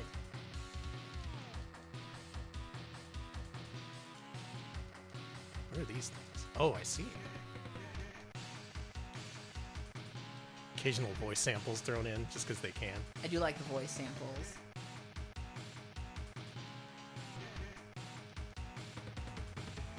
On Genesis, this is kind of a middle-of-the-road run-and-gun shooter. Pretty simple. It really reflects its computer origins. And here on Amiga, you can see what they were really going for.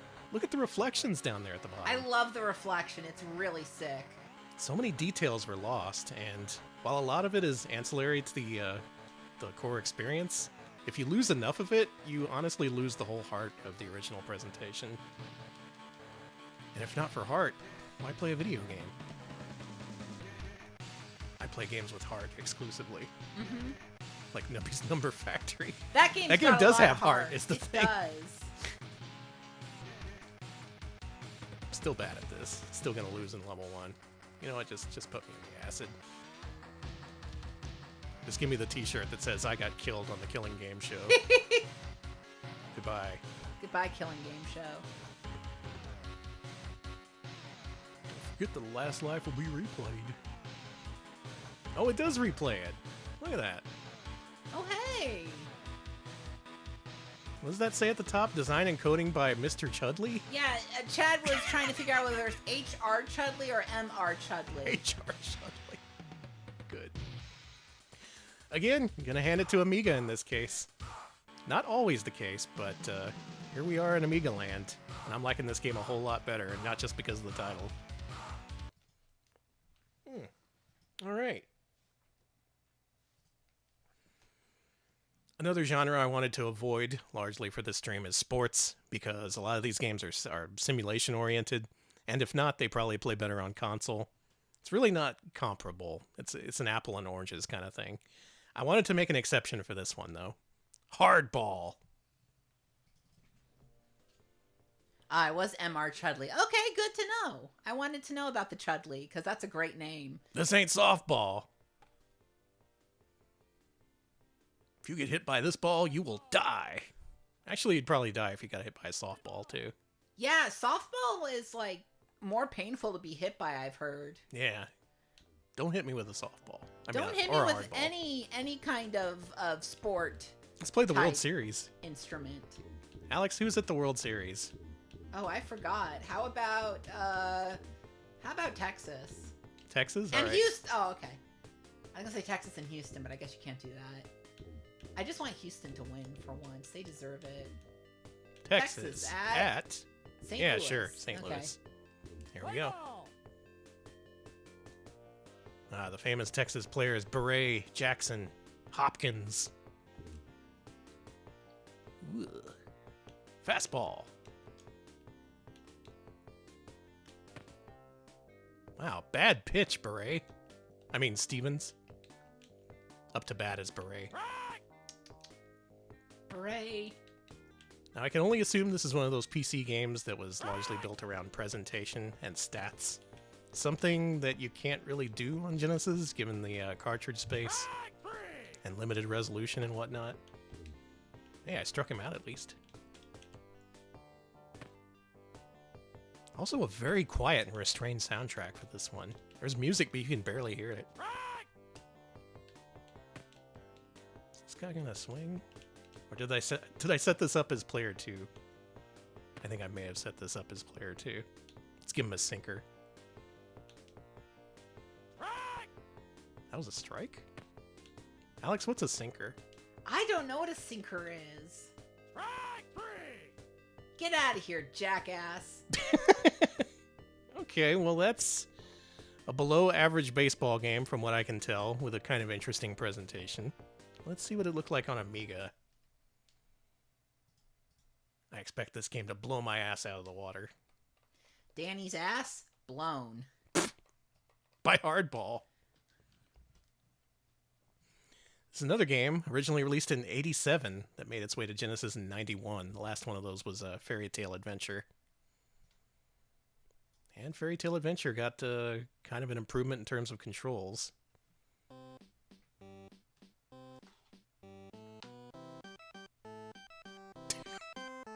Welcome to Baseball Day here at the circus. We got the clowns versus the jesters. Give me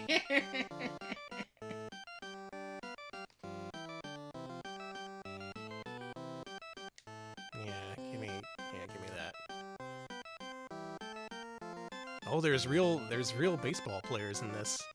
Billy Prince, Dusty James. Wait, are these real? Everyone loves Dr. Owl. Dr. Owl. Who plays baseball? I don't know if I want to go to this guy's profession. Press space bar. I see. Wow, all right.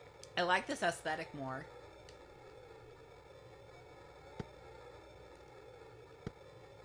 Okay, some more detailed. I can see. Wow, look at that. They have cartoon callouts for the ump calls. Way more animated.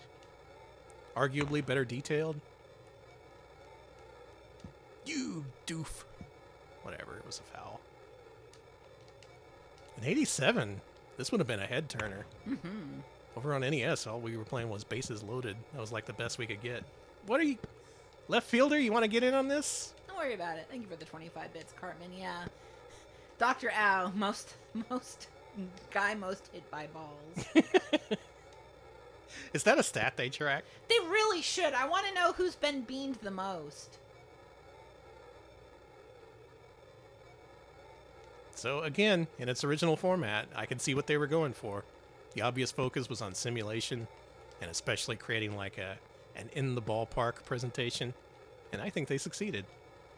Kind of got lost on Genesis with the intervening years of console-based baseball games. They kind of had to split the difference between the original PC game and what came afterwards, and I think it's worse for it.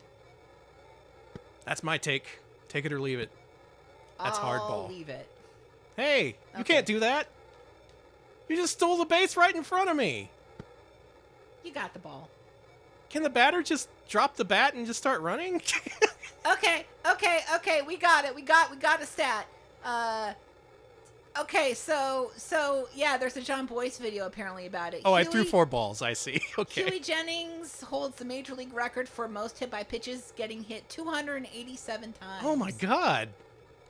His poor body. He He's must covered have in minced me. bruises. Yeah. Poor man, tenderized by baseballs. That sounds like hell to me. All right, we've seen a little bit of RPG, a little bit of sport. I feel good about ignoring those 2 genres from this point forward. Let's play our next game. Oh, now this is a Genesis classic. Another favorite of sort of Sodan defender Yu Kichi. Let's play some Immortal. Now this is a fucking game. This is a game for adults. Kids, get out of the room. You're not ready for the Immortal. He played in 1896. That's probably why I kept getting hit by baseballs. Were the rules different back then? I don't know, but he was hit 51 times, which is a record that has never been broken. Might be a good idea to move. What do they mean by that? Oh. Oh, you got warned. So yeah, this is the Immortal, a game where all you do in this game is die, and then you try and figure out how not to die next time you play. There's also combat, which I think we can get to pretty soon here. Hey, those sexy gremlin men are after you. Hey, leave that sexy man alone. Oh, but he's so sexy. There's some goofy combat in this. Wizard kind of looks like he's dancing.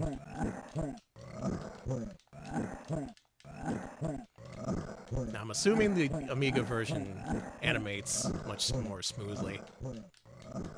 But that kind of doesn't matter here on Genesis, because the experience still gets across for the most part. Let's try and make this. Yeah, there we go. Boom! His head explode. I have. Thank you, Carmen, for the video. Was that the first Let's Play uploaded to YouTube? Oh yeah, the first voice commentated Let's Play was by Slow Beef for this game here. That is fucking crazy. That's internet history. This game's kind of amazing. I've never actually seen the original Amiga port, so I'm curious to check that out, but I am a fan of this game, just because of how cruel and stupid it is. There's a lot of shit in this game where it's like, hey, you want to pick this up? Oh, you shouldn't have picked that up, you're dead now. Very, very Shadowgate core. I forbid you to come any closer. Okay. Just kidding. A lot of good gory death animations, which is what this game was sold on in the advertisements and such. But I've seen this before. Let's play the Amiga version. Dude, how much more detailed and gorier will the Amiga version be? I'm kind of curious to see. I'm a little worried. Can we show this? Is this a streamable video game? Oh, it's been upgraded with CD32 pad integration. Nice. Ooh. Don't know why I said that in a Yoo-hoo voice. Yoo-hoo, Amiga padding. This is another Will Harvey joint. So he could do Lighthearted and he could do The Immortal. Oh, the music's much more atmospheric. Danny, man, this is a game for people with tons of wizard posters and pewter statues of dragons. I don't have a single pewter statue of a dragon. I think that's a shame. Is there no instant kill spot in the first room? Is that a Genesis exclusive feature? Man, I kind of like that though. So the characters do seem to be bigger and more detailed in this one. Oh, Blomby music. Oh, super Blomby music. Is this intentional?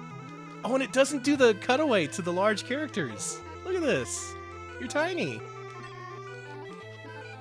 And clown music's playing while you do it. Yeah, this is probably badly emulated if I had to guess. I don't think this is intentional. Just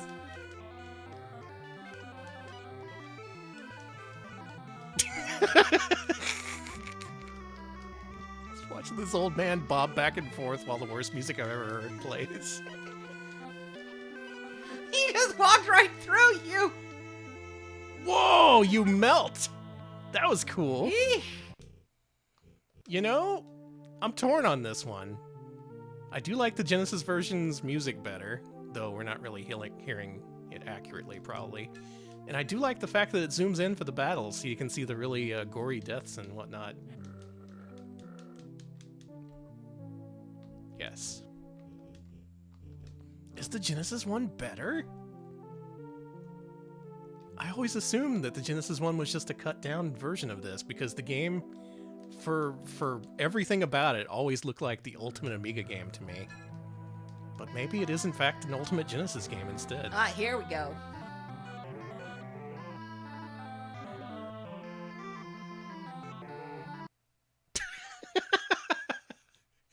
And if you want to play this on NES, it's on Nintendo Switch Online, apparently. That version looks pretty grungy, though. Dude, I guess Genesis is the way to play the Immortal, huh? Mm-hmm. I never would have guessed. Huh. I'm learning a lot here tonight. I'm learning things I didn't expect to learn. One thing you're going to learn here tonight is the origins of James Pond. Let's do it. All right, It's James Pond time. We'll take any excuse to put James Pond on the screen, and here he is right now. We got to do this. Now, by the time the sequel came out, James Pond 2 Robocod, that was developed concurrently, the different versions. So Amiga version and Genesis one, they're basically identical. Is Amazon going to buy the rights to him, too? I think they have to. They do. Oh, I never really liked how his fish women looked. I don't like the fish woman either, and you'd think that as a furry I would, but no, I don't. They're not good. You would think. Now this one, I'm really hoping for some kind of elucidation. Like, will the Amiga version of this make James Pond make sense? Because as it is, this just seems kind of like an inexplicable game to come out on Genesis. He can't stretch up high in this one, unfortunately. No, in this one, he cannot drive, he cannot fly, he cannot stretch up high.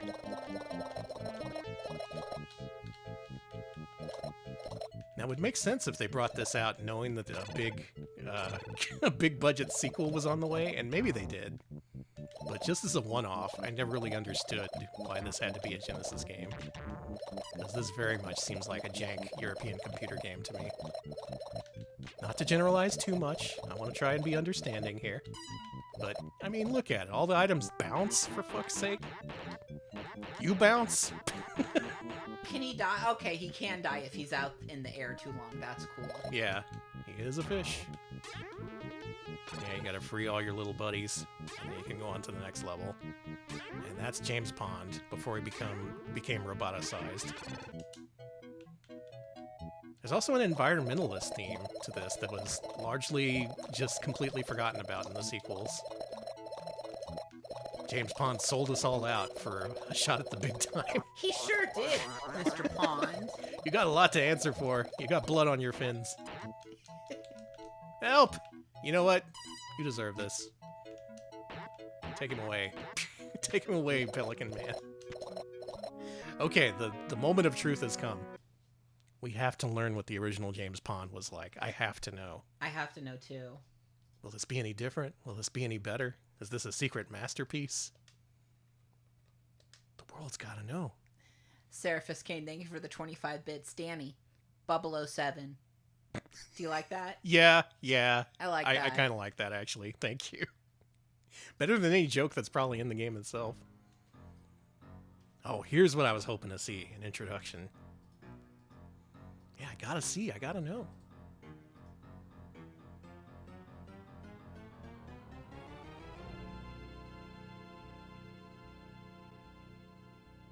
Hello.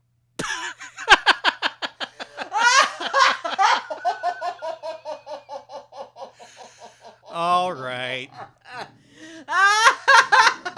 All right, you got me, James Pond. You got me good. Hello. Man, Oh. the babes, they look a little better. Oh, no. Still not... Oh, turn this up. We got fish jams. Danny, I can't. I'm sorry, but I'm just remembering earlier about how the reason we had the bad sound was because Tess ate the cord. Yeah. Her little teeth bite. She must have. Well, they got a rainbow gradient on the status bar in this one, so it's a little bit gayer than the... I do like Genesis that, one. and I like the bisexual lighting. Very Yeah, nice. it's gay and bi at the same time. Very nice. Really paving the way for us gamers. Thank you, James Pond, for the representation. I feel seen. So, gameplay-wise, it's really not that much different from Genesis. It does seem to be a little less squirrely. Is that something I could say about James Pond? He's not a squirrel. He certainly isn't. Scunny is, though. The music is more James Bond-like, so it fits the theme. Transitions are a little bit smoother. There's some nice, some nice transparency that's saying, oh no, the water's radioactive. Not good if the water's radioactive. They're making the damn frogs gay. Oh, you're so happy. Well, even if it doesn't play significantly differently from the Genesis one, I still say this makes more sense as a PC game. You look at this and you think, oh, European computer game. I get you. But why bring it to Genesis, though? Why bring it to Genesis when so many Amiga mascots were lost to time? Would you have rather have seen Scunny? Alex, I hate to break it to you, but Scunny is an MS-DOS mascot. Yeah, Not Amiga. but he has that Amiga feel. You know what I mean? Europeans, you want to respond? Europeans, you know I'm right. Alex answering for you. Oh, The radioactive waste hurts you. the waste just kills your ass.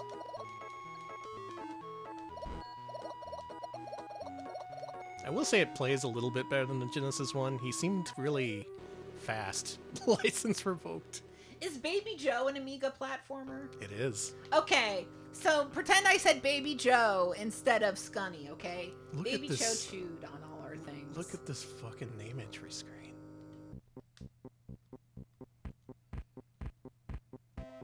You know I gotta do it. You do. A lot of This game S's. is ass. Still, I do prefer the Amiga version, if only slightly. Game doesn't make a lot more sense, but man, that intro was good. And losing that intro really lost a lot of the charm in the Genesis one. I would have been way more accepting of James Pond if that intro was in the Genesis one. I would have accepted him into my life and my heart. You would have loved him. A shame. A real shame. Now here's a Genesis game that no one knows how to play as far as I know. It was pointed out in the Discord, maybe I will be the first person to figure out how to play this game. Not a chance. I am not that much of a PC gamer, but let's give it a shot anyway. In 1991, EA released a game called Onslaught for Sega Genesis. Cambrian era. Thank you for your 3/4 of your century sub. Thank you. That's how time works. Hey, Ballistic is back.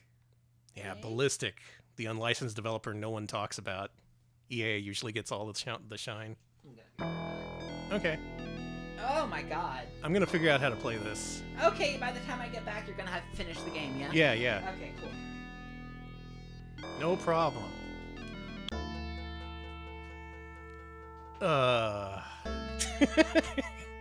This is a player location. Cool. Good.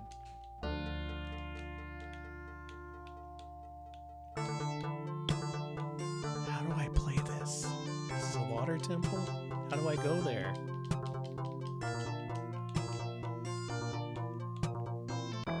Oh? Huh? I've entered the magic temple. Here we go. What the huh? Alex? Wait, he's not here. Chat? Explain yourselves. Okay, time passes in the land of Gargor. Here we go. Alright, how's your 1cc going? I wanted to blame you for this somehow, but you weren't in the room. Oh, this is totally my fault. What do you do in this? How do it? How play the game? Oh, what the fuck is this? Yeah, you Pardon see? me, sorry, Yeah, you can't move the cursor over the Your trees. status is scum, honey. Why What am I does that scum? mean? Hermes attacks the Onslaught! kingdom of Bagsnag. Oh, fuck, it's this game now? Alex, what is happening? This is an entirely different game now. That's cool. It's up to jump, even on Genesis, so that's nice. I can see why people were all like, no one knows how to play this, because what is happening? This guy's up here just... What are you even doing, dude? He's holding a wound that's in, like, no, this thing is poked inside of him like that guy. That guy's dying. Oh, Danny. he's dying. He's dying. Or something. Okay. What the Huh? Can't believe I thought Scunny was Amiga. I need to give back all my windows. I have a gun? What? Hold on. Oh, it's a crossbow. The falling animation, look at this. Wait, he looks like that little happy kid in the beginning of that one game. Which one? Technocop. Oh yeah, he's about to be shot by Technocop. So this is some kind of kingdom defense game, I guess, where the tactics just kind of take place and then you have to do real-time battles. Yeah. Wow. This is the most Amiga-looking game I've ever seen in my life. So how's it gonna look on Amiga? It might be too much. This may be overload for us Americans. We're not used to getting that much Amiga content. It's like getting a bunch of niacin. You get that niacin flush. Oh man, yeah. It's so funny. My mom gets that, but I don't. Which is great because I drink a lot of energy drinks. Folks, a while back there was this company selling gamer mana potions that came in these little plastic jugs that look like the Diablo health jugs. Uh-huh. And they said, hey, if you suddenly turn red and start getting hives or something, maybe stop drinking these. It turns out that they are extremely rich in niacin, as in like 9,000% of your daily amount. That'll do it. They were selling them at Fry's. I had one. I didn't turn into a pumpkin. You didn't get the niacin flush? I didn't. Good. Hey, what the hell is this? What was that? Why am I here now? Okay, all right. This is what we're here to discover, right? Yeah. If we play the Amiga version, this is all gonna make sense. Instead of just being, I don't know what that was. It's all gonna make perfect sense. We're all gonna understand exactly what's going on. Here we go. Looking forward to understanding all. Okay, Oh, music's here we go. good.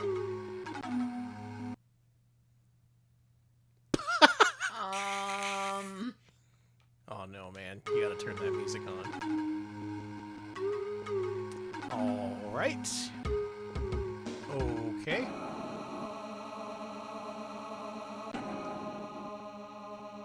Okay, here we go. Onslaught. What? You're a gremlin in this? You're a little freaky guy. I like it. Why are you a gremlin in the original? Amazing music. I was wondering how they would make this even more Amiga core, and boy, did they ever. First of all, you're a gremlin. Second of all, the background is a beautiful gradient. They somehow made this more Amiga than the most Amiga-looking game I've ever seen in my life. And I still don't know what the hell's going on. I'm guessing you play a small role in these big army skirmishes? Except I just died. No, let's put me back in. Put me in the magic temple. The magic temple. All right. This is the part you missed when you were out earlier. Oh. The temple guardian defeated you. Cool. This is inexplicable. I understand the game even less now. You notice the UI is bleeding?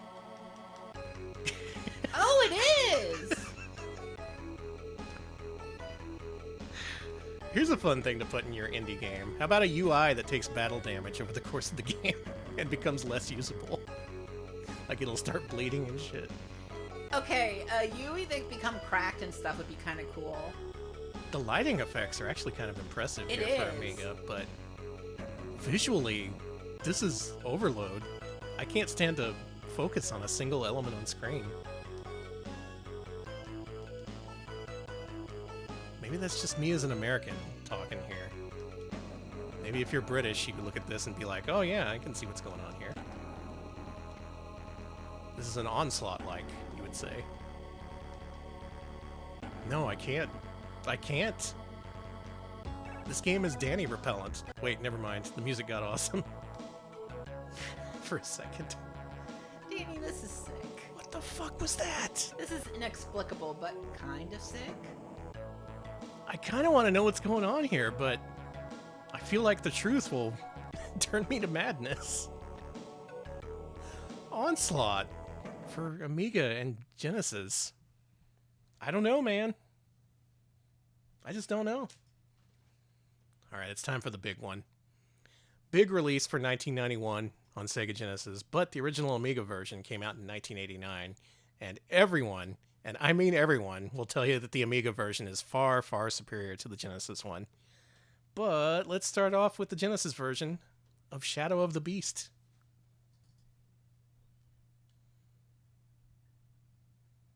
Now, surely they couldn't have lost much in the transition to Genesis, right? Right?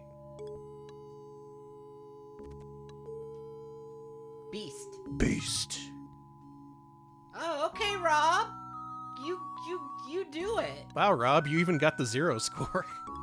Yeah, I wasn't feeling it that day.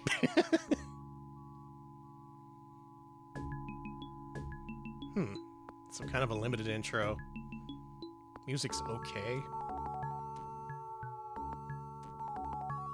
Yeah. Time to unleash the beast. The best and the worst to ever do it. That's what I've heard. Alright, let's play Shadow of the Beast on Sega Genesis.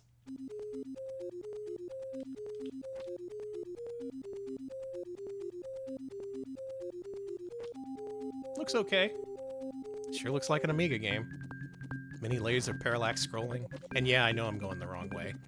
You're supposed to head left at the beginning of the game, but all the cool shit you can see by going to the right at the start. But just for reference, if you're playing Shadow of the Beast, make sure you go left first.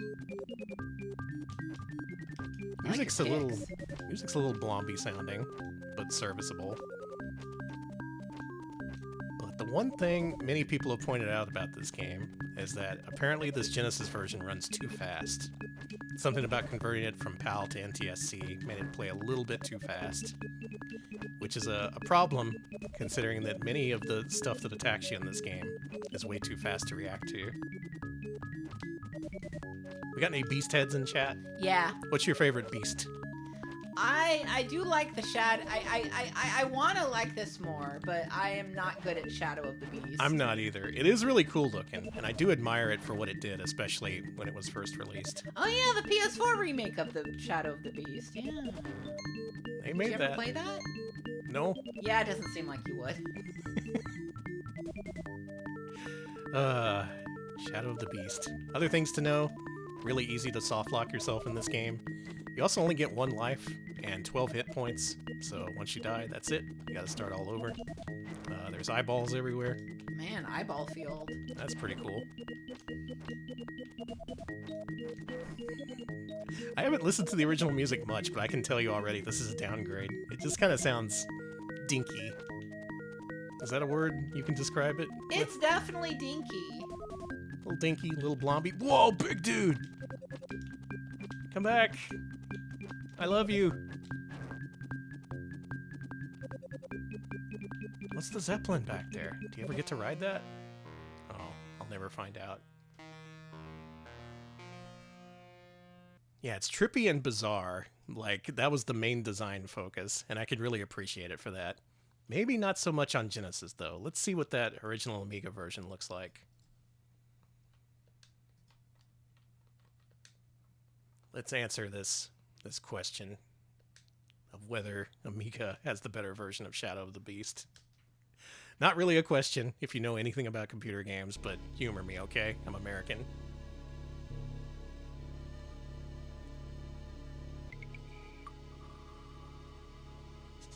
That's the owl. I do like that owl. That owl always fills me with dread whenever I see it. Not like because it's necessarily a bad game that's coming up, but because, I don't know. You don't know what you're gonna experience when you see that owl. There was always a strange edge to Psygnosis games. Oh, turn up this music.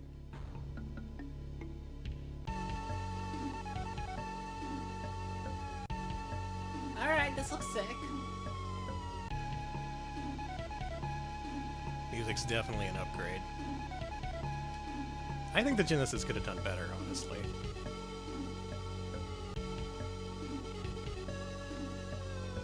Oh yeah, that one game with the owl as the protagonist. Yeah, I remember that. The owl shooter. Yeah. Oh, okay. Something's going on. This is the box art. Very cool. Pretty cool box art. We're gonna put it in the game.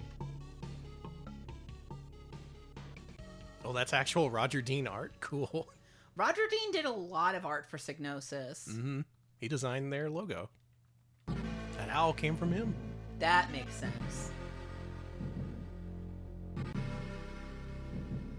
Damn.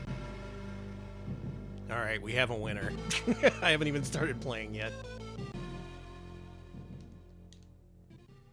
We already clearly have a winner here. There's some introductory text here. Welcome! Hey, thanks. The Genesis one doesn't welcome you.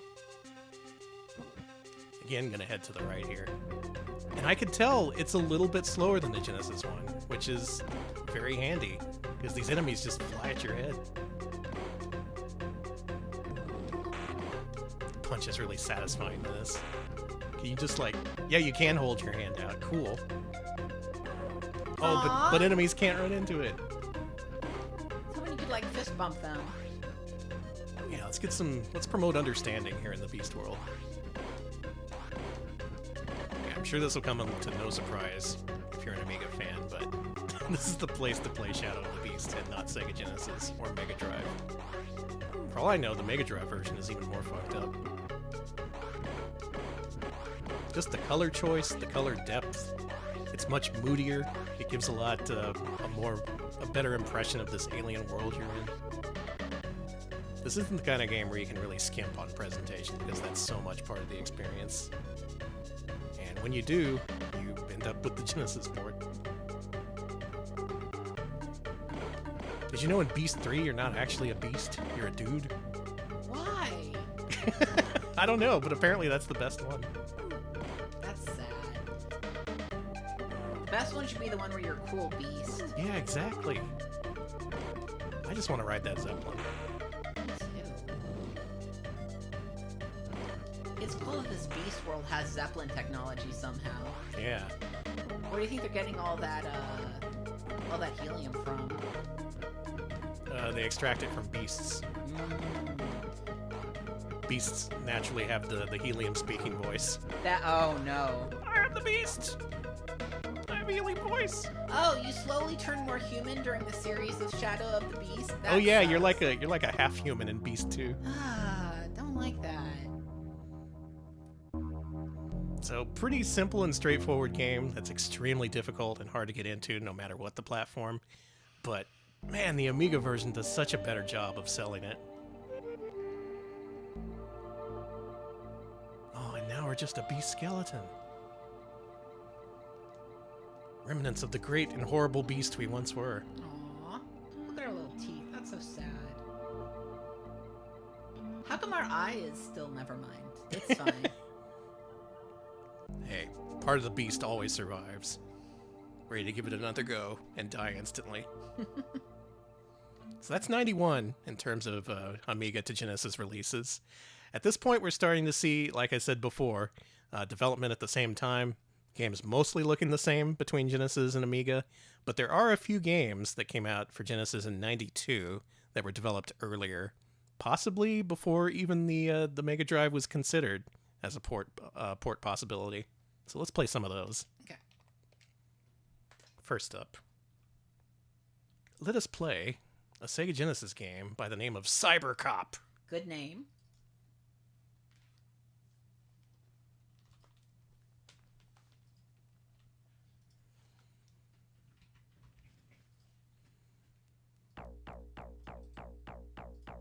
This is one that completely passed me by back in the day. I'd never heard of this game. I think I saw like ads for it. Oh, God. Jump scare. Alex Hey. physically recoiled from the screen. That scared me. I was like, why is a CyberCop at the bottom of the screen? That's stupid. And then it proved me wrong. Man, robot designer and manufacturer, the Universal Cybernetics Corporation. They've been very quiet since a number of killings occurred in their London factory. They're like, I don't know how we can do the PR on that one. Yeah, we're gonna find a way to spin this. It'll be okay. The press began to speculate. Look, is this more about PR no or one more knows about... how it got out, but it managed to evade capture and survived on a diet of pedestrians who walked past the factory. So that's not good, Danny. This seems like a PR nightmare. They're making it sound like we play as the PR guy over an agent who has to go in there and stop it, I guess. All right, let's do it. Alex, I don't know what kind of game you're expecting here, but it surely isn't this. What the? Why are you in a Speedo? This is a first-person 3D shooter on Sega Genesis all the way back in 1992. Look at this shit. Polygonal graphics and all. Okay, this is impressive. Now, if I had to guess, let me know if I'm right, Chad. Is this a Matt Furnace soundtrack? Or does this at least use his sound driver? Because it sure sounds like it.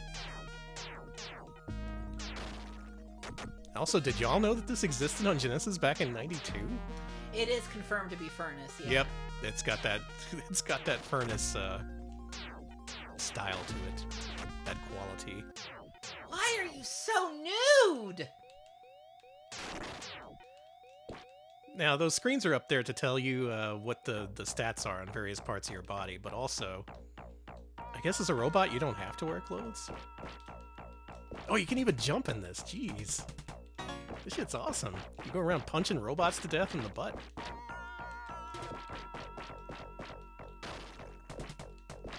They should have told someone they made this, like, hey, we have this 3D first-person shooter on Mega Drive. Oh wait, no one knows what a first-person shooter is because Doom's not out yet. I was gonna say UCC is actually an iced coffee company. I've had Really? their coffee. It's not that good. It's fine. It's. Whoa, big boy. Punch you. Punch you, but good. Yeah, I got him. You got a bunch of items here, but how do you use them? Oh, I see. A gun? That might be helpful. Wait, no. I want this. Do I want this? I do. Huh? What'd I do? What? Hey! Your captors. Just Hey! But I was just figuring out the controls. And then I got killed by Freddy. Man, I hate when that happens. Me too. That's a damn shame. So that looks you got okay killed. on Genesis, but what does this look like on Amiga? I bet this looks incredible. Well, on Amiga it wasn't called CyberCop. It was called Corporation. Okay. Makes you think. I am thinking. Core Design, a real hero when it comes to Amiga ported Genesis games. They had a big hit with Chuck Rock, of course, but they made many other games other than that. And I guess this is mouse controlled, so let's get out the old touchpad. This is going to control great. Mm-hmm. Computer version of this, one of the very few first-person games that predates Ultima Underworld even. Wow. Yeah, everyone regards Ultima Underworld as one of the first-person shooter games of its kind, but there were yet earlier ones than that. I never hear anyone talk about this. Is it because it's bad? That's usually the case, but... well, let's find out.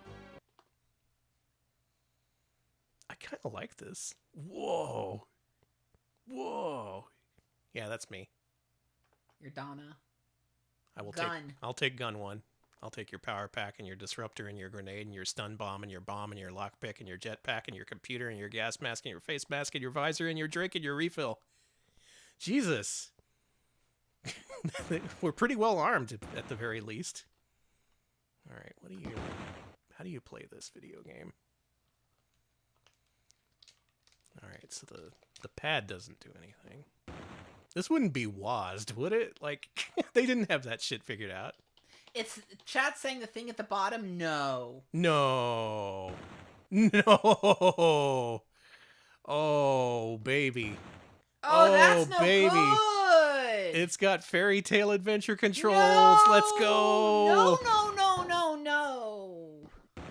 I thought this was going to be a clear-cut case of the Genesis one being the inferior port, but just by virtue of how it controls, it may be the way to play it.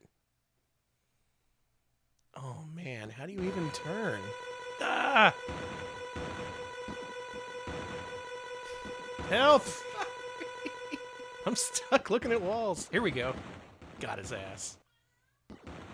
Okay, so it's a little bit smoother in terms of gameplay and performance, but when it doesn't have gamepad control and instead you have to use this? I don't know, guys. I think I may prefer being a cybercop to a corporation.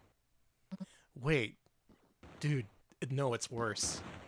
When you click down here, it sets a mark, and it keeps going after you let go of the mouse button. Ah. So you're like a tank. You just set yourself to accelerate, and then you just keep going. Oh my god. Well, this being a very early FPS, it's not surprising they had issues with the controls, but goddamn. Oh, you turn by clicking the corners here. That sucks. That sucks a lot. And then you just keep turning because you got these damn tank controls. Well, this is an interesting way to do it, I suppose. Can you see what the buttons on the side do? I'm curious. Probably involve using your items and things. What's the dead body one? That's what I was wondering. Huh. You were like floating in space. That was cool. Okay, you can also use the space to stop moving. Okay. I see. Okay. Okay, that's helpful. That's a little bit better. Yeah. Still, not my preferred way to play an FPS. Still, I can totally forgive them, given that this is literally 1990 when this came out. It's even got polygonal presentation, which took FPS's a long time to come up with. We're slowly inching up to this guy. Actually doing damage. Hello? Sir? Trying to shoot you. You got him. Yeah, we got him. Good news, everyone. We got him.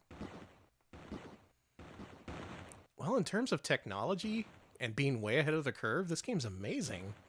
But in terms of controls, again, I can't really fault them because they were working off no blueprint for this, but damn, it hurts to play nowadays. Also, I don't like that alarm. No, me either. Robot! Oh no, I'm out of ammo. Come here, you. Punch the robot in the nuts. Come here, Robo-Nuts. Your Robo-Balls' days are numbered. As soon as I can turn around and find you. There we go. There we go. Hey, there you go. This is hard to play, but also hell of impressive. Still, in terms of gameplay, I gotta hand it to the Genesis one.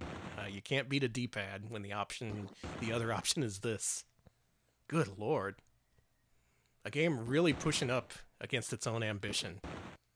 And also the Matt Furnace jams in Genesis. Can't compete with that. Damn, that was enlightening. That more than anything we've seen tonight really proves the differences in technology and presentation between the Genesis and Amiga than anything else. Because you would think it would be superior on Amiga given how much it was pushing the graphics, but maybe not so much. Okay, another game that came out on Genesis in 1992 is a game called The Legend of Galahad. This is one of those games where I've been curious to check out the original Amiga version for a while, but never have.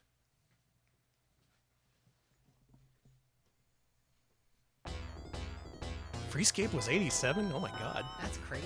Look at this. This is pretty sick. Right in the head. A little anime with it. I like it. Yeah, he's a little French anime. Mm-hmm.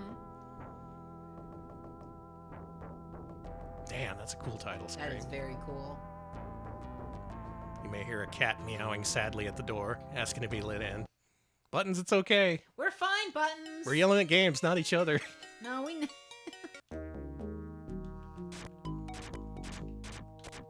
Anyone hear of this game? I've seen the box art every so often, but I don't think I've ever seen this game in real life. This is maybe an uncommon one. another EA release. This was by a team that later became Traveler's Tales.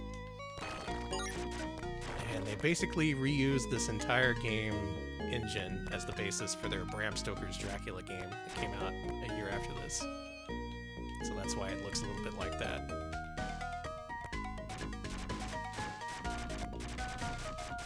You can run and swing, a la Strider, which I enjoy. Strider's a good game. You ever seen this one? It looks familiar to me, but I don't know if it's because I'm confusing it with another Amiga-like. I like how anime-esque it is. Yeah, it's very Amiga in terms of graphics, but with that little bit of anime. Just a little touch of anime. Andy, did you say Bram Stoker? Did I say Bram Stoker? That's what That's usually what Alex says. That's what I say. Oh man, I've been infected by the Bram Stoker mind virus. Jeez. I hate being infected. So this game controls a little strangely. You got some momentum. Once you get started running, it's hard to make him stop. Other than that, pretty okay platformer. If not an especially well-known one. Arguably the best Traveler's Tales platformer on Genesis is Pugsy, which is actually a Genesis original. They ported it to Amiga afterwards, despite looking very much like an Amiga game. However, this one first came out on Amiga, and I'm curious to check that out, so let's do that. Alright. Now, it wasn't Legend of Galahad on Amiga, it was Leander. Like the town? Like the town in Texas, yeah. You could take the train to Leander if you want. Or Yeah? not. You don't have to.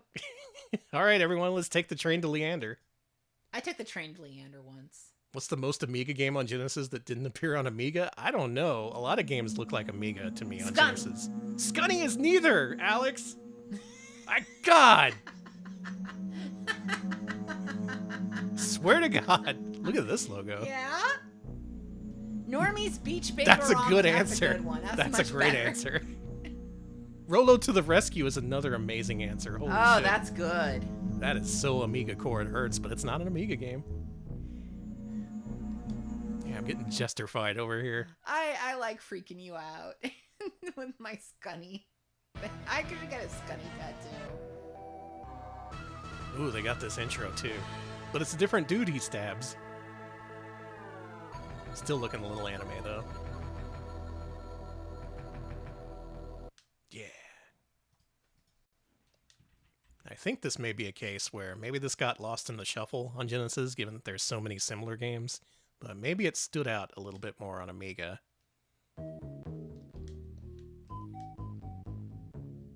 Yep. This looks so goddamn the same. This is what I was talking about with games in 92 by this time looking pretty much the same on Genesis and Amiga, if they're the same game. Still, there's some touches that very much make this an Amiga game, like that beautiful gradient background. Look at all those shades of blue. It's so pretty. Yeah, no sound effects, just music. Oh yeah, no sound effects. We haven't seen too many games tonight that only had music or sound effects. Still, that was a thing. Service Cane, thank you for the 25 bits. It is a how to draw anime ass video game. Yeah, very much so.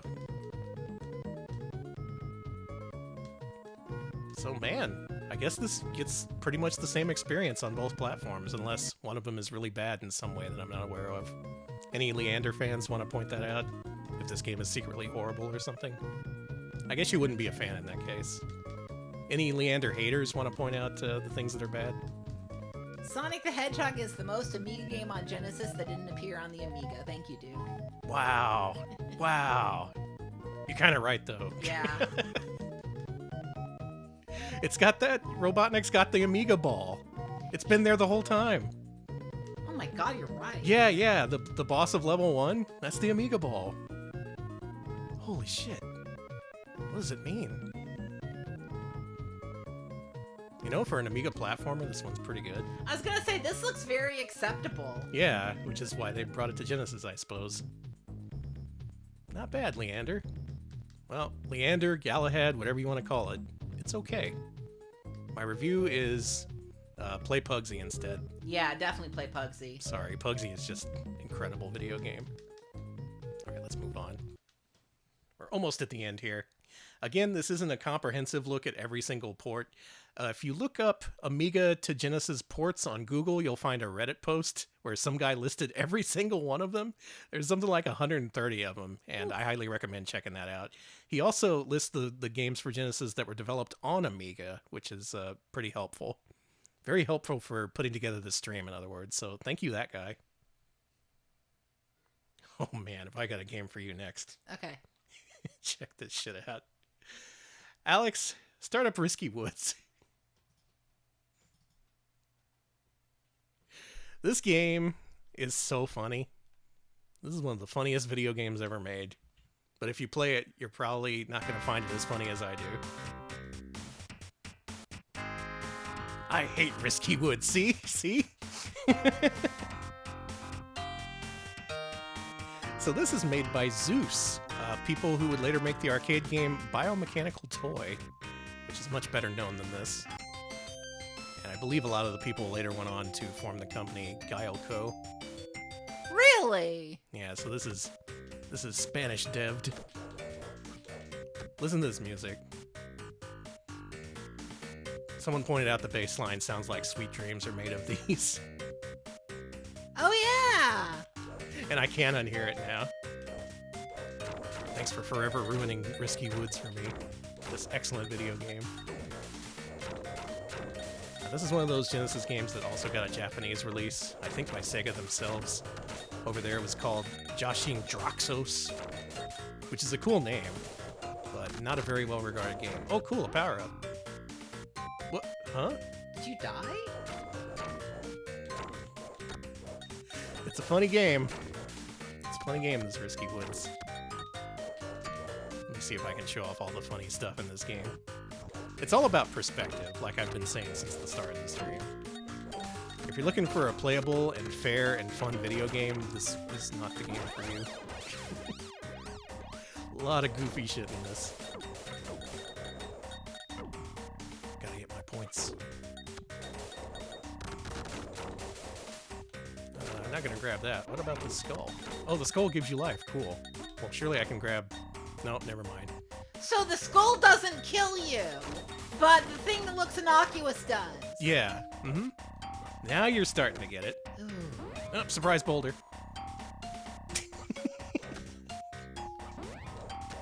This is such a funny video game. The boulder happens every time you touch these logs. Just out of nowhere. Yeah, this is Spain's Draga. Pretty much. There's a lot of mysterious things about this game. Things that make you say, why did they do this? Oh, you pick up the apple and it puts you to sleep. Which wastes a lot of time, but also recovers a little bit of life. Oh, man. Danny, what is I don't trust that. Alright, so check this out. This is the coolest part of the game. There's these parts that don't let you buy unless you have that stupid little wheel thing. But if you do have it,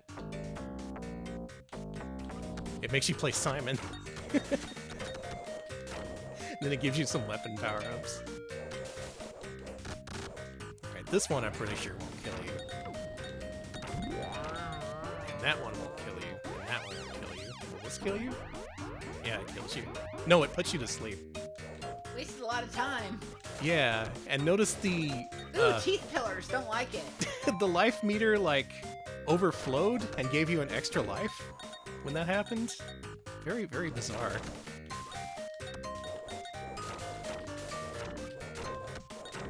Everything about this game just screamed Amiga from second one when I first saw it. And all the unfair design, strange decisions that they made, just made me instantly curious about why this game is the way it is. And then I played the Amiga version, so this isn't going to be the first time I see this Amiga version, but oh my god. No, time out! Ah. You gotta repeat the entire level!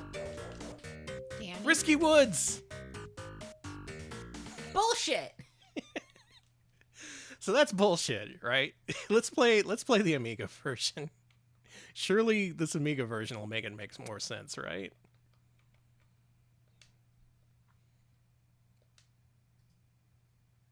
Gotta say, I like the title Risky Woods. Something about it. Ooh, look at that 3D background. Ooh, fancy.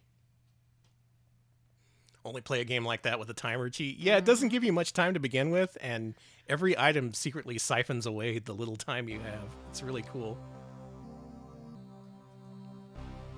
Can this game really be so bad? It has music and sound effects at the same time.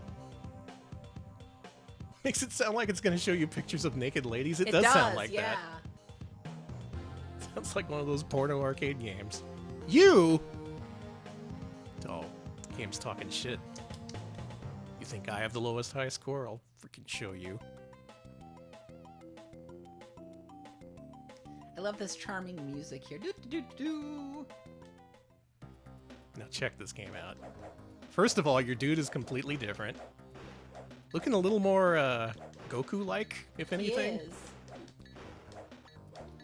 And the things the enemies drop aren't points, they're actually coins.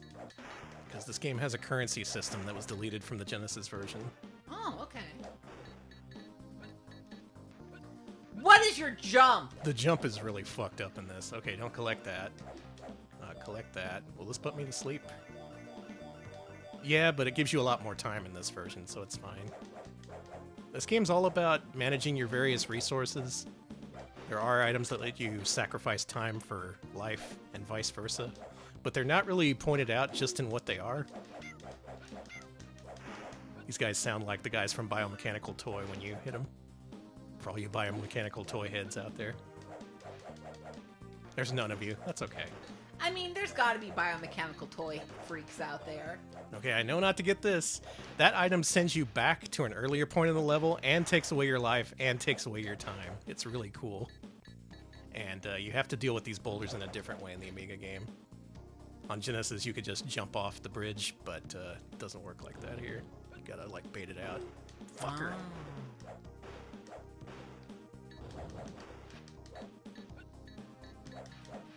I'm not like a Risky Woods maniac or anything. I was going to say, are you going to become a Risky Woods speedrunner? I just thought the differences between versions were pretty interesting. And, you know, Biomechanical Toy, not a bad game. So it's interesting to see where it got its origins, sort of. And look at this. Here's the thing, you gotta put the thing in. And in this game, how do you do that? It's like fucking... There we go. It doesn't make you do the stupid Simon minigame. Okay. Yeah. That was purely something they made up for the Genesis version. By the way, these guys you gotta rescue. It's easy to pass them by, easy to not notice them at all. And if you beat the level without having rescued all of them, it makes you go back to the beginning of the level to save them. Boo. Isn't this game cool? Have you ever seen a game that hates the player as much as this? Not... I mean, this is pretty unique in its hatred of me. It's kind of awesome. Like, obviously the pitfalls you get used to after your first couple of playthroughs, but to play this for the first time, not knowing what's ahead of you, is honestly an experience. It's a game where it's constantly like, hey, do this, and then it's like, oh no, you did this, I'm gonna punch you in the face now.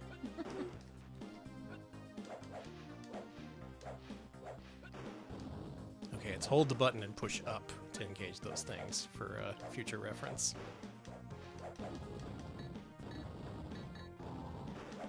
So if anything, the Amiga version is a little bit slower paced than the Genesis one, but is more fair because it gives you more life and more time.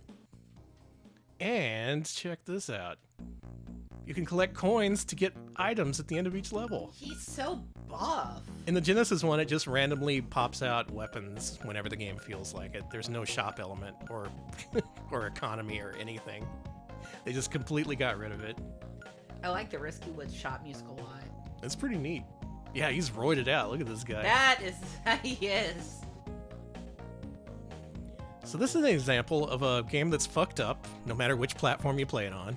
But the Genesis one trimmed out a lot of the rough edges that made this one more interesting, I think. The whole shop element, the giving you less life and time for God knows whatever reason in a game that's already unreasonable. The impossible pits. Can I even make this? Oh my god. All right, check this out. We're gonna do this right. Never mind, we're gonna do it wrong. I think if you jump on the second log, you might have enough time to get across. There we you go. go. All right. Different strats discovered. So kind of a neat game. Kind of an unreasonable freak game, too. But it's all about your perspective. If you played 1,000 video games and you're looking for something really rough and strange and contentious with regards to how it thinks of the player, I recommend checking out Risky Woods, even the Genesis version. It's just funny. You can't get too mad at it. It's Risky Woods. I don't know. Maybe you can get too mad at it. You can get a little mad at it. Maybe you can make a popular YouTube video about how much you hate Risky Woods. Oh man, we got a contentious one here. Europeans, I'm sorry to do this to you, but our next game is the PAL Mega Drive exclusive, Xenon 2. Oh boy. All the Europeans hearing that were just like, oh god, no. Yeah, here we go. Oh no. Oh no. Yep. This game was released in '89 on Amiga and '92 on Mega Drive, again exclusively in PAL territories. Don't make us remember, sorry, I gotta.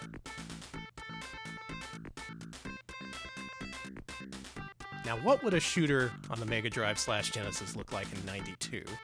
They had a few years to really perfect the technology and know what they're doing.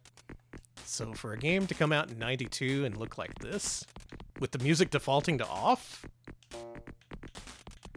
it makes you wonder.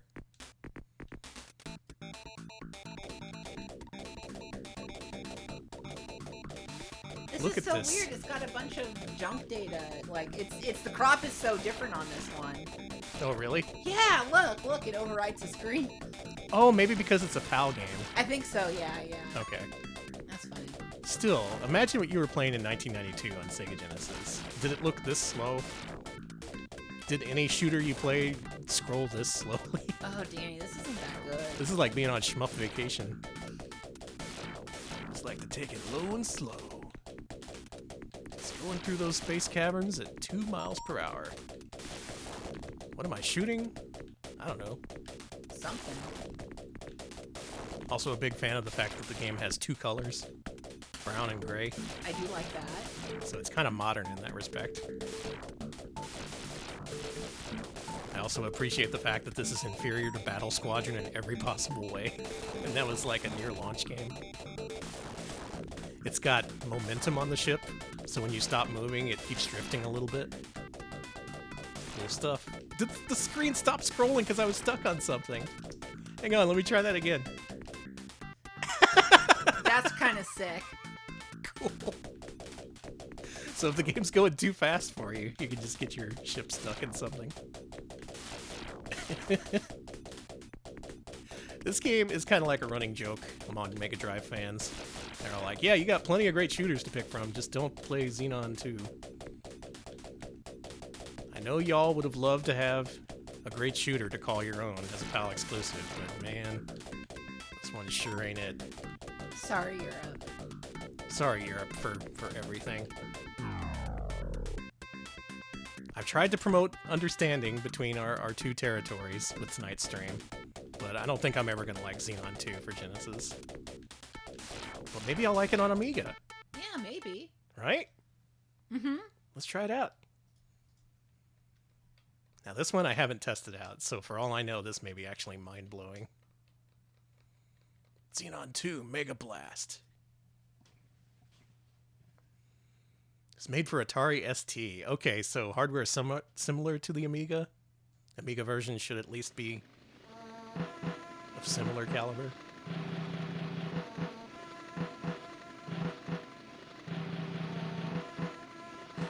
This music sounds sick. Yeah, I mean, like, ill. Never mind. It got good. This is good. Yeah! Yeah, check this out. Okay. Bomb the base. Okay, I can see what they were going for with this song now. The Genesis one sounded blomby as fuck, but this is good. Yeah, check it out. I'm in the house like carpet. Okay, Well, maybe the game itself follows suit and is good instead of bad.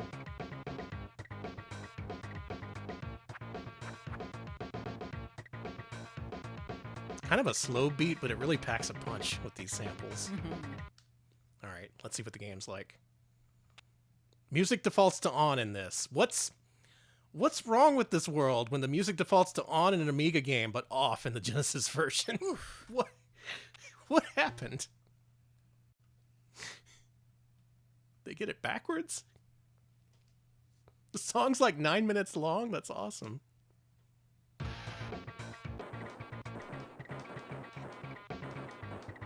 Well, congratulations, guys. This version is somehow even slower.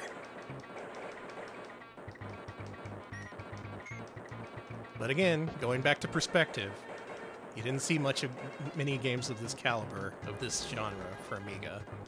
So your standards were a little bit different than a Mega Drive owner. That said, this is still slow as shit.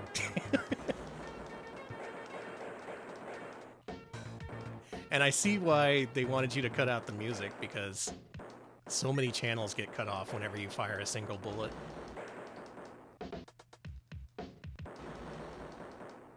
It's like you're interrupting the drummer. I do like drum, like just slowly holding off while you're shooting. It still does this, too. I've never seen another shmup that does this, where you can hold up the screen. Did this get a Game Boy port? Oh my god. I bet that's awesome.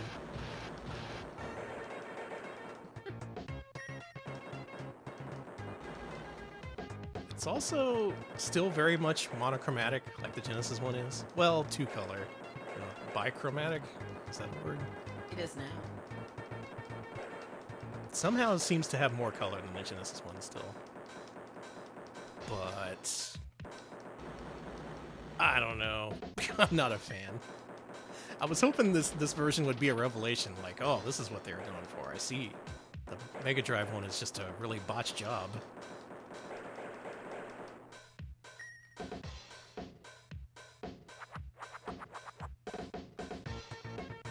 I'm just gonna let the drummer do his thing. I'm not even gonna fire out of respect. He got stuck there for a second. Yeah. How good would, like, modern shmups be if you can get stuck in the background? That would be sick. Maybe that's a mechanic that's gone unexplored for too many years. Oh, help, I can't get out. Alex, I'm stuck. Oh I'm stuck. shit. I'm stuck. I can't help. That's Xenon too. Megablast. Megablast? We're Megablast for Megablast Xenon 2. Boy, this stream has really done a number on my brain. It's like reconfigured it in a lot of ways I'm not comfortable with. That's what happens when you play too much Amiga. Yeah, we're all Megablast. And finally, I got one more game for you. Now, we're not going to play the Amiga version of this because this is a challenge to you, the viewer, to determine what this game was before it was ported to Genesis. If you know the answer to this, if you've seen this already, don't answer.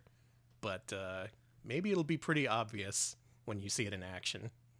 Our final game of the evening is Universal Soldier. Alex, get ready for this shit. Yeah, you can play too. Yeah, a lot of y'all already know what this is, but just wait till you see it in action. Is it based on the movie? Oh, it is. It is based on the movie, featuring Jean-Claude Van Damme and the evil Dolph Lundgren. Evil in the movie, not the guy. I don't know, maybe he's evil. He could be. Now look at this video game. This takes place, this first scene replicates the movie where you're in the jungles of Vietnam. And there's all sorts of pits and traps and stuff, and it's really replicating the horrors of the Vietnam War as best that it can. Look at this. Have you seen Universal Soldier? I have not, no. I haven't either. It's apparently pretty goofy. Yeah, I'm curious about it. Has anyone figured it out yet? Chat's kind of going a little freaky on it. The presentation really tells you what this game was, but they tried to pass this off on it as its own original thing. Like, yeah, this is Universal Soldier. We made this. This wasn't anything else. What are you talking about? When really what happened is they took a game from the Amiga and C64, and they just put a first level of their own creation at the beginning that takes place in Vietnam. Starting in level 2, it just becomes the original game, and the difference between the two is pretty funny, so I'm going to try and get to that. But there's a very clear difference between the design style of this first level and what comes afterwards. Just the barest effort to disguise this as an Amiga first game. Doing pretty good. Thank you. War's hell. War really is hell. It seems annoying. Okay, that's enough Universal Soldier. It's time for level 1 of Turrican 2. Let's go. This is now a Turrican game. Oh, this is straight up Turrican! Yeah. With the gradient background and the multiple power-ups and everything, they just, for some reason, decided to disguise this as a game that was completely different for level 1. But by level 2, it's like, oh yeah, this is Turrican. Even the music. Look at this. You got the freaking freaky fire. You get to roll into the ball, just like Jean-Claude Van Damme does in the movie. He loved rolling into a ball. He that loved was his favorite. His famous line from the movie, "I love to be ball." Take that, Dolph Lundgren, he said. Tagline of the movie was "Let's ball."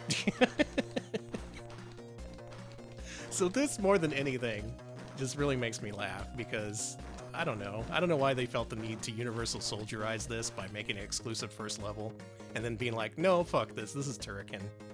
This is goofy ass Turrican with the bright backgrounds and the ball, and you being a cool dude who's also mostly a robot, but also you're Van Damme apparently. Not a very well regarded game either, Thank you, Simon, for the $1.69. My favorite pro wrestling move is the Turrican Ranma. Thank you. Thank you for the dono. Appreciate it. Thank you. All right, so I played a little bit of this. Alex, why don't you highlight the Mednafin window first of all, Okay. and then push. I mean the game window, Oh. and then push F7. Let's see the end of this. Okay. Yeah, okay, so it definitely, when we get a donation, it just automatically plays the noise again for no reason. The final boss in Universal Soldier is gigantic Dolph Lundgren.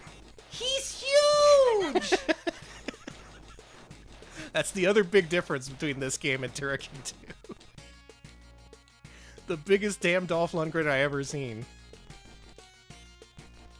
Now, I haven't seen the movie. Does he get to be this big in the movie? Does he take, like, some kind of super serum or something? That would be cool. I'd watch that movie. I'd watch that in a heartbeat. That's it. He's dead. Not a very Okay, difficult you last boss. Look how massive he is compared to poor I Van mean, Damme. the massiveness is pretty cool. And a giant Rocky has to knock him out? Cool. I gotta see that. And here's the end of Universal Soldier. You've destroyed the Sergeant and the corrupt organization. Literally the only story text in the entire game. Dog shit. Sorry. So that concludes our look at Amiga games that were ported to Sega Genesis. We're not going to see the original Amiga version of this because everyone knows Turrican. You know Turrican. Yeah, it's just, if you've seen this, you've seen Turrican. It's just this, but without that first level that takes place in Vietnam. Some companies tried to disguise what their games originally were. Some companies didn't. Some companies just picked games to adapt to the Genesis that clearly weren't suited for it, but they did it anyway. And some games ended up better on Genesis. They had better controls, like Corporation and Fairy Tale Adventure, I say, would control better on Genesis. So I think this is a pretty interesting look at games that were ported from Amiga to Mega Drive. Mm-hmm. Some games obviously better, as you would expect, and some games that were worse. And then there's Universal Soldier and Giant Dolph Lundgren, which we can all appreciate. We love Giant Dolph Lundgren. Love you, Dolph. Maybe quit taking the roids, or maybe maybe take more. Maybe just get gigantic. Just be a huge 20-foot man lording over the entire country. Thank you. In any case, thank you all for watching this you. edition of Retro Pals, where we compared Amiga and Sega Genesis ports of the same game, featuring our friend Mr. Smart from Zoom. We love Mr. Smart, don't we? So now that you've seen all the different versions of Zoom and all these different Amiga games, does your opinion of him still stand? Do you still hate the European version of Mr. Smart the most? Yes, and I still like the Japanese version the best. Yeah. Actually, or maybe I don't know. The US I like version, Zoom. I think it's interesting. The US version kind of split the difference. He's like half horrifying, or like super horrifying, but you don't know how bad it can get until you see the original. Mm-hmm. In any case, a very enlightening and entertaining episode of Retro Pals from my perspective. It was nice to see the original versions of some of these games for the first time. It was cool to show off the stuff that I knew was coming, and it just, I enjoy springing on an audience. Like the intro to Zoom, that made me laugh so much the other day when I heard it for the first time, like, holy shit. It's because of our patrons that you see here that we played what we just played. Head to patreon.com/retropals, where you can participate in weekly polls that determine the subjects of our Wednesday showcase streams. This week, Amiga to Genesis ports won out over Arcade to 2600 ports.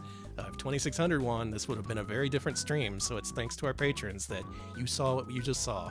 The things that you've seen, you'll never forget, and it's thanks to our patrons, for better and for worse. Thank you, patrons. Thank you. Thank you for your support.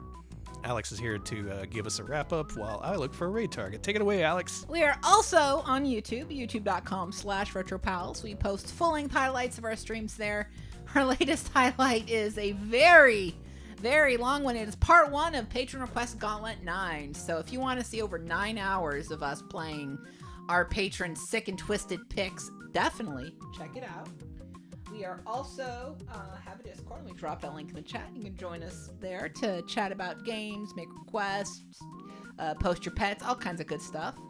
So do consider joining our Discord as well. And last but not least, we do have a Blue Sky. When we drop that link in the chat, you can join us on Blue Sky to find out when we go live, when we got new videos up on YouTube, and all the Retro Pals news you can use. So give us a follow.